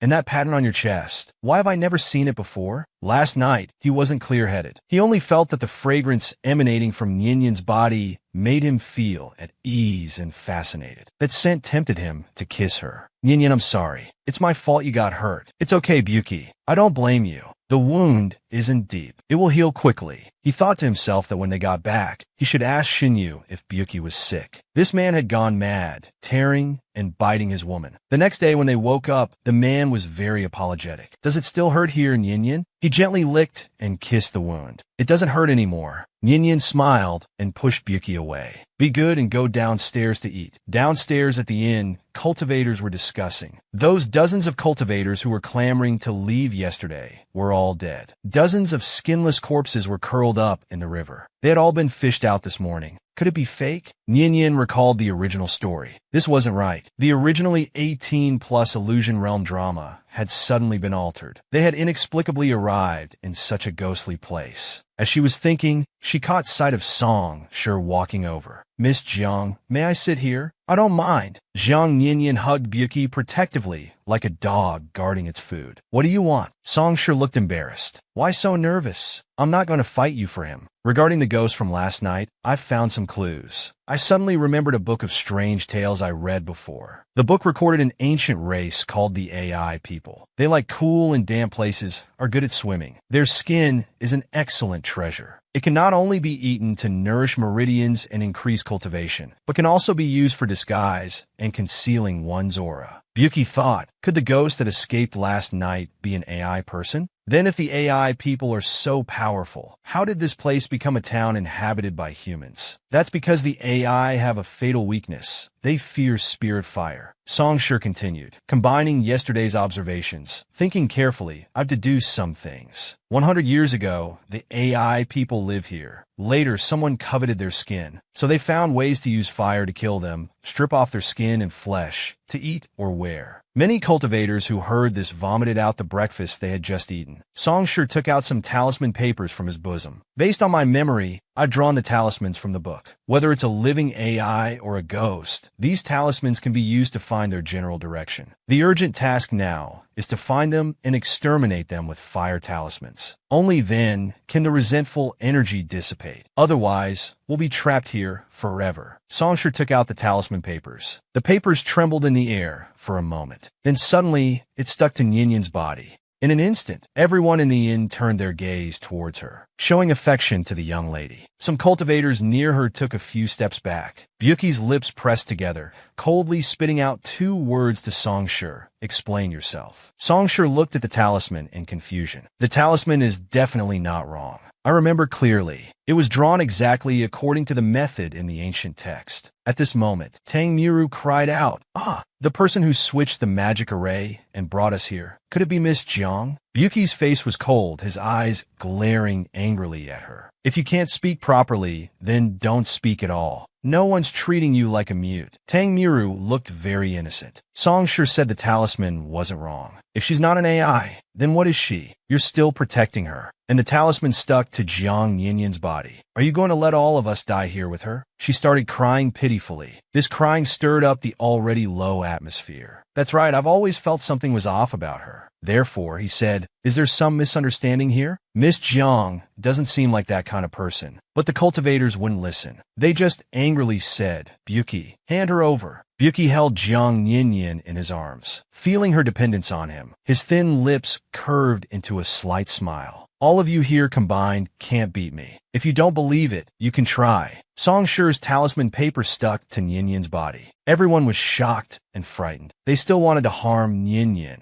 Byuki hugged Nyenyen, protecting her in his arms. You dare try to touch Nyenyen? You're all no match for me combined. The cultivators became a bit cowardly. After all, what Byuki said was true. Not just anyone could be the champion of the Immortal Alliance Conference. Tang Miru continued crying. Byuki, how can you be so unreasonable? Don't call me that. We're not close. Byuki gave her no face at all. Songshur scratched his ear, casually interrupting her. Miss Tang, can you stop crying? It's annoying me. He stood up and said he knew what was going on. Yesterday, he and Miss Jiang had tracked the AI together. Perhaps Miss Jiang had been contaminated by their aura, which is why the talisman mistakenly reacted to her. He then took out another talisman paper, strengthening its spiritual power. As soon as he finished speaking, the talisman paper flew towards the outside of the inn. Follow it! Everyone hurriedly ran out. Byuki, let's follow them and take a look. Byuki grabbed Nyenyen's hand. Those people just misunderstood you like that. You still want to go help them? They were just anxious. But how are you so sure that I'm definitely innocent? Byuki nestled into Nyenyen's embrace and said, whether you're right or wrong, good or bad, I'll protect you unconditionally. Jiang Nyenyen's heart warmed. Aren't you worried about what others will think of you? They're all accusing you of being unreasonable. Why care about those irrelevant people? What reason? You are my reason. Damn it. She was seduced by her own cub again. The talisman paper led everyone to the riverside. Under the sunlight, large clusters of golden water lilies were blooming beautifully. Songshur clenched his fist and said, it seems all the AI spirits have gathered at the bottom of the river. Please, everyone, prepare your fire talismans. Let's form an array together. All right, everyone responded. Their fingers moved, ready to activate the fire talismans. These water lilies are actually green. That's quite novel. Tang Miru stood by the riverside, wanting to pick one. Don't pick it. Songshur opened his mouth to stop her, but it was already too late. Tang Miru held the spirit lily in her hand, looking at Songshur with a confused face. She asked, what's wrong? This flower is specifically used to seal the AI. Now that you destroyed the seal, all the AI in the box will swarm out immediately. Tang Miru was so frightened that she threw away the green box in her hand. How could this happen? At this moment, the entire clear sky instantly turned into a dark, blood-red color. Resentful energy surrounded them. Those lush green water lilies transformed into one spirit after another. These spirits moved extremely fast, rushing straight towards them. They flailed their arms uncontrollably, as if trying to tear through the sky. The fire talismans were limited, and there wasn't enough time to make more. Many cultivators lost their composure and rushed over. Seeing this scene, the two of them were also greatly alarmed. Nian, be careful. There are quite a few of these spirits. He handed the fire talismans to Nian, telling her to keep them for self-defense. Suddenly, a spirit grabbed Tang Miru's ankle. It gripped tightly, its sharp nails digging into her flesh. She couldn't break free. Having always been treated as a favored child, she had never faced the fear of death before. For a moment, she cried out without any composure. The original female lead, Tang Miru, was just a jinx. She broke the water lily that sealed the AI, releasing all the AI. And now she was caught by the ankle by an AI. Nearby cultivators quickly turned back to cut off that hand for her. Miss Tang, pull yourself together. Stop crying. We need to leave quickly. Unexpectedly, a spirit's hand directly pierced through that cultivator's chest, killing him instantly. Another male cultivator came to grab her. Miss Tang, hurry up and leave. If we don't go now, it'll be too late. No, I don't want to go. Save him. He got hurt because of me. I want to take him with us. Jiang Yinyan, who had witnessed the whole process, silently pulled Buki, trying to stay away from Tang Miru.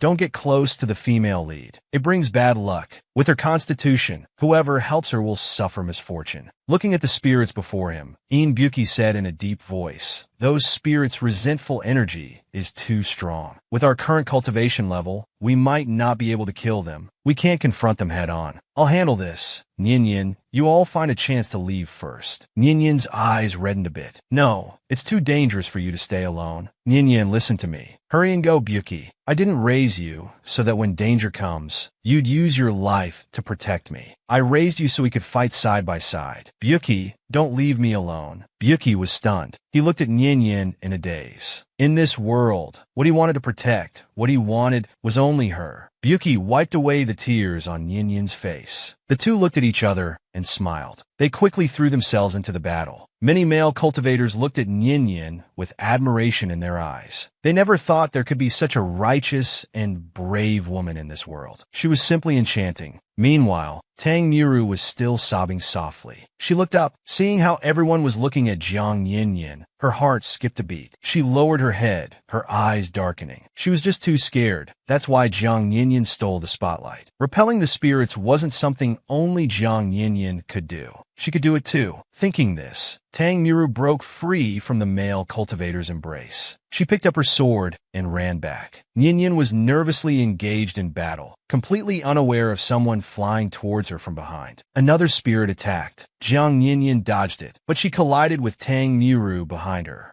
And Tang Miru's sword accidentally cut Jiang Yinyan's arm. Blood splattered. Tang Miru, that big troublemaker. Nian's hand was cut by her. The spirits are extremely sensitive to the smell of blood. In an instant, they all rushed towards Jiang Yinyan. Buki's pupils suddenly contracted. He swiftly rushed over to her. He grabbed Nian, shouting to incite to catch Nian. However, Buki was surrounded by the AI. Buki didn't care, but Nian's heart suddenly contracted sharply. It hurt so much she couldn't breathe. Seeing her like this, Buki's lips curved slightly. He was clearly smiling, but his eyes held some sorrow. He really loved seeing her worry about him like this. At this moment, all the spirits and Buki sank into the water together. Nian was already breaking down. Let me go. I want to save Buki. Buki, how could you do this? Come back. Tang Miru was also stunned. She only wanted to kill the AI. She didn't mean to hurt him. Nian broke free from Ci's grasp. She directly approached Tang Miru. With a crisp slap, she gave Tang Miru a hard slap across the face. Tang Miru held her face, looking at Nian in disbelief. She seemed not to have expected her to hit her. Nian was furious. I hit you because you deserved it. If it weren't for your stupidity, Buki wouldn't have been dragged into the river, his fate unknown. She then grabbed Tang Miru. If you hadn't picked that water lily out of boredom, the spirits wouldn't have gone berserk. If it weren't for protecting you, those cultivators wouldn't have died. If you hadn't stupidly turned back, Brother wouldn't have been swallowed by the spirits. Tang Miru couldn't hold back and started crying again. I was just trying to help. Why are you being so mean to me? I didn't expect things to turn out like this. You think you're the only one who's upset? Do you know how upset I am? The cultivators tried to mediate. That's right. Miss Tang didn't mean it. What's done is done. Nian gritted her teeth and said, cry, cry. All you do is cry. Do you want me to throw you down there too? Let you taste what it's like to be torn apart by the AI.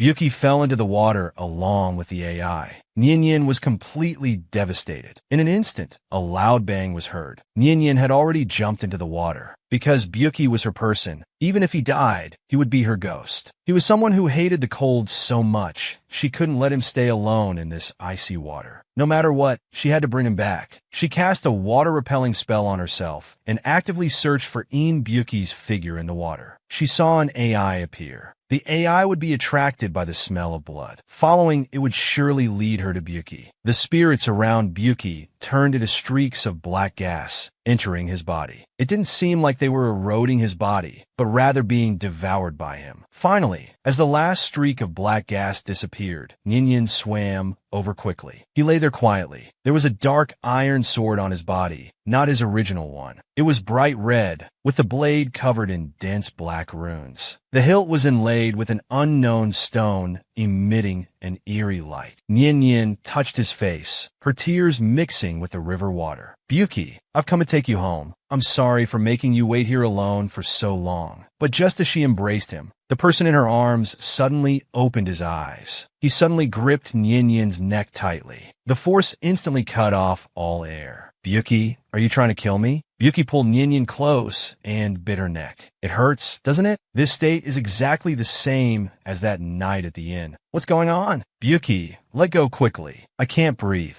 Nian pushed him away. Byuki's eyes were blood red. He wrote, I want to write Jiang. Nian smiled bitterly. Using her last bit of strength, she kissed Byuki's lips. A tear slid down his cheek and fell between his lips. Please, wake up quickly. Byuki trembled slightly. Suddenly he collapsed, instantly awake. My Nian. Nian dove into the water to search for Byuki. As soon as Byuki opened his eyes, he pulled Nian close and bit her. Nian used her last bit of strength to kiss Byuki. Finally, she awakened his consciousness. She weakly leaned into Byuki's embrace. Seeing the bite mark on Nian's neck, Byuki thought to himself that he had done it again, just like last time. Had he lost control again? I'm sorry, Nian. I lost consciousness just now. I didn't mean to hurt you. Just as he was about to reach out and touch the bite mark on Nian's neck, she instinctively avoided his touch. Byuki was stunned. Was Nian afraid of him? Byuki tightly embraced Nian. Nian, please don't be afraid of me. Because of my evil fate, others have feared me since I was young. They bullied me and stayed away from me. Only Nian treated me sincerely.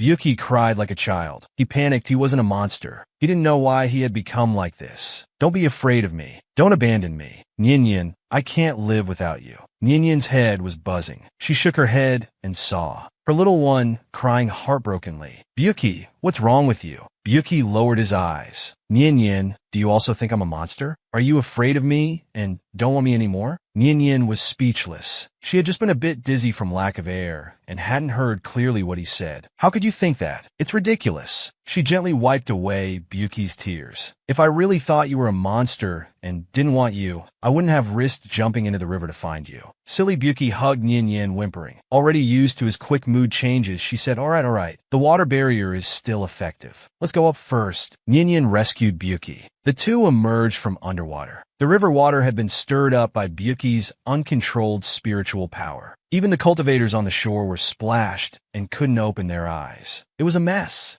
They used spells to block the fierce energy. What's going on? Songshur said in a deep voice. Someone's cultivation level has advanced. Tang Miru was knocked back several steps by the force. She fell to the ground and coughed up blood. She fainted. The people standing on the shore were also shocked. The cultivators were inexplicably excited. Look, they're coming out of the river. Byuki carried Nian and landed on the shore. No one dared to mock him anymore. The looks they gave him were all of awe. Byuki had just put Nian down. Incite pounced and hugged Byuki's waist. Brother Ian, you're all right? That's really great. Byuki was exasperated. I have mysophobia. Stay away from me. Songshur raised an eyebrow and said, you actually came out alive. Your cultivation even advanced 2 levels. It seems misfortune turned into a blessing. He glanced at the sword in Buki's hand and asked, "Did you find this sword at the bottom of the river?" Buki flicked his wrist, and the red iron sword disappeared. Everyone was dumbfounded. Even Song Shi was shocked. Since ancient times, weapons have had spirits, but they were all man-made. There had never been a weapon formed from one's own soul power. But Buki had done it. So what happened to you at the bottom of the river? And how did those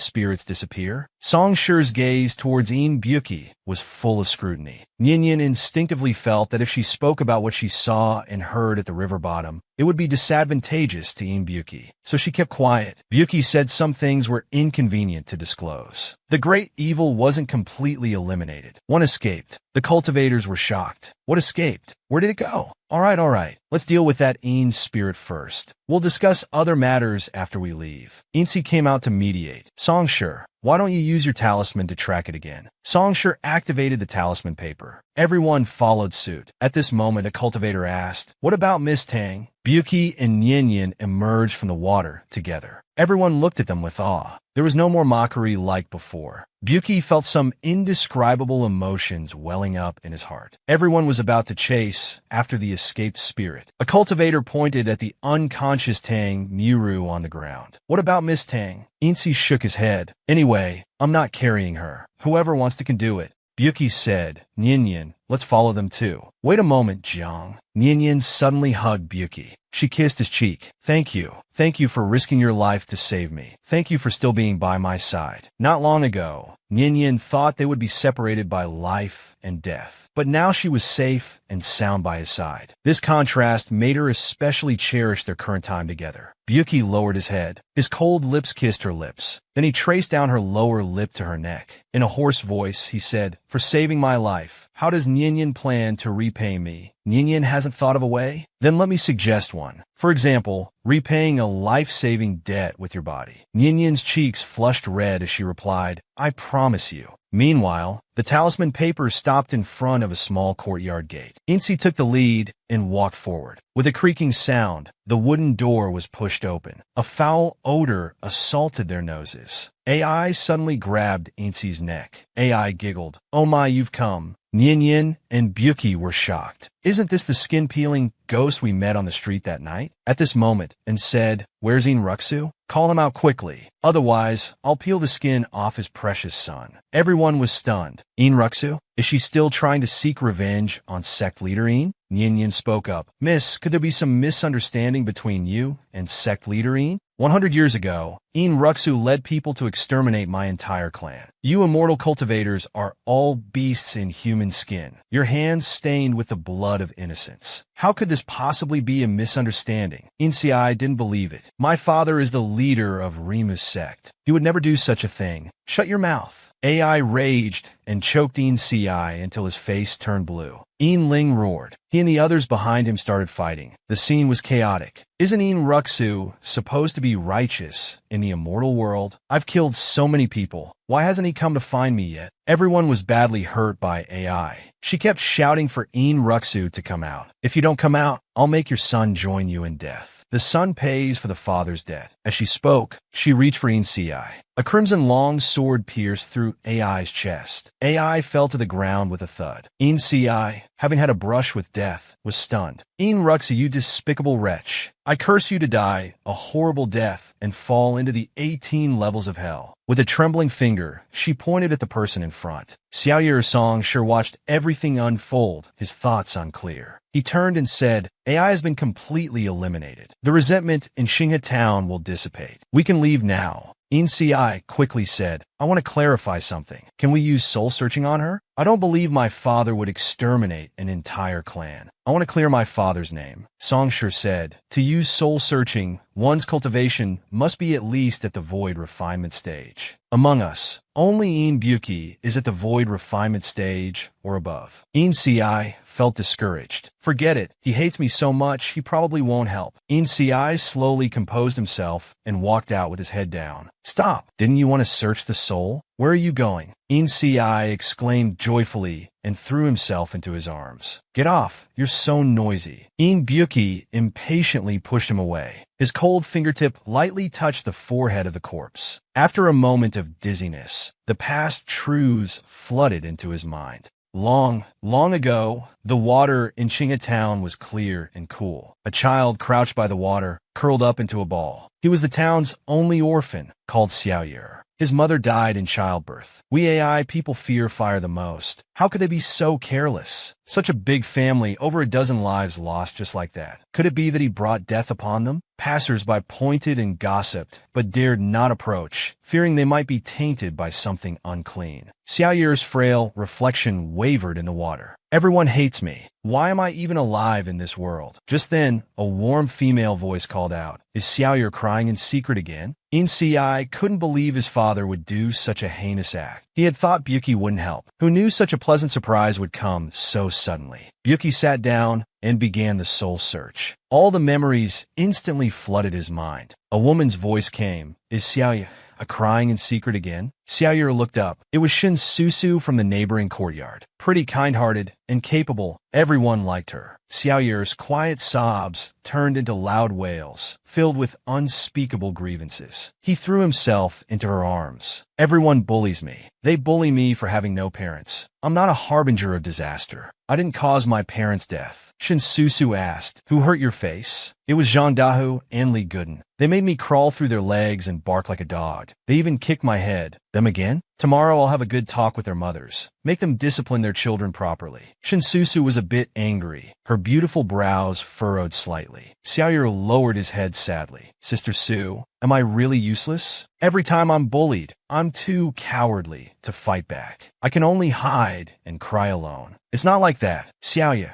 do you know that kindness is harder than bravery? Because bravery is a momentary impulse, while kindness is often difficult." Susu smiled gently and said softly, "If possible, I'd rather you become a kind person in the future." Xiaoyer beamed with joy. "Thank you, Sister Su. Is Xiaoyer hungry from crying? Here, take this to eat." A big chicken leg. Xiaoyer's eyes lit up. "Sister Su, you're the only one in town who's kind to me. When I grow up, I'll definitely repay you." Susu ruffled his hair. "What repayment? I don't care about those things. Eat up." From then on, Susu had a little shadow. Wherever she went, Xiaoyer followed. Xiaoyer was mocked and despised by everyone. Only Susu was kind to him. People in town warned her, "He's clinging to you. You're in danger. Be careful. He might bring you misfortune." Susu laughed. "That won't happen. Our Xiaoyer is a good boy." As they spent time together, their bond grew stronger, like real siblings. Unfortunately, good times didn't last. A group of cultivators invaded Town, killing and skinning people mercilessly. The AI people fled everywhere, but couldn't escape their fate. In the reed marsh, Susu led Xiaoyer as they hid. "Sister Su, I can't run anymore." Hurried footsteps could be heard from behind. "Xiaoyer, stay in the water and don't make a sound. No matter what you hear, don't come out. Understand? Sister Su." Xiaoyer's eyes were already blurred with tears. He shook his head painfully. "Don't leave. Be a good boy and listen, Xiaoyer." She pushed him into the water. The people behind also found her. Ruxu ordered his men to skin Susu alive. Skinning someone alive? Even beasts wouldn't do such a thing. How can you bring yourselves to do this? Susu cried out in pain. "You dare call yourselves human? We are so noble." Mocking laughter accompanied Susu's painful cries. Zhao Shang hesitated. Ruxu, if we do this and the sect leader or other sects find out, what then? Ruxu's gaze was sharp. Then we just won't let the news spread. These AI people are enough for us to advance directly to the great perfection stage. But if we split it among so many people, we might get very little. Why don't we kill them all and burn down Town? Then no one will know about this. Don't worry. Once I cultivate successfully and become the sect leader, you'll get your share of benefits. Besides, those who came with us are only at the golden core stage. One nascent soul stage cultivator can easily kill them. All right, I'll do as you say. Set fire to burn this place down. Then check if there are any survivors. The fierce fire spread throughout Town, also burning Susu's entire body. Have you ever seen such cruel cultivators? Skinning people alive just to increase their cultivation. Xiaoyer, pushed into the water by Susu, escaped death. The fierce fire spread throughout Qinghe town, also burning Shin Susu's entire body. Only when he could no longer hear any sound did Xiaoyu emerge from the water, crawling shakily towards Shin Susu on the shore. He hugged Shin Susu's body. Even though it was a bloody mess, he wasn't afraid. She was still breathing faintly. She was still waiting for him. Xiaoyu, run quickly. Sister Su, don't die. I can't live without you. His tears rolled down his face, dripping onto Shun Susu's face. He wanted to pat her head, to comfort her as she had done for him in the past. But those hands, withered, charred, and scarred, finally fell. Sister Su, Xiaoyu's cry tore through the sky. The memory ended. Everyone was silent. Only a deathly stillness remained. Ninian spoke. Is this what the AI people experienced? How tragic. Inzi almost went crazy, shouting in anger. Why did this happen? Why did my father do such a thing? Why did it have to be my father? Inzi suddenly sat down on the ground, crying loudly. How can I face my father in the future? I hate him so much. I hate him for doing such a thing. He deserves to die. You reap what you sow, but I can't bear to see him die. Why did it have to be my father? A cultivator asked. What should we do now? Go back to Rimu and expose Ruxu. Songshur coldly said. Are you joking? Going back now would be walking into a trap. Someone like Ruxu wouldn't allow anyone who knows this secret to live in this world. So, I've already sealed Shin Susu's memories in a recording stone. Let's leave this place first, then make Ruxu's crimes public. Let the various sects punish such a scum. Everyone nodded in agreement. Byuki suddenly called out to Songshur. Wait, there's something I want to confirm. Byuki lowered his eyelashes with a cold, distant tone. His thin lips parted slightly. Should I call you Songshur, Xinyu, or Xiaoyu?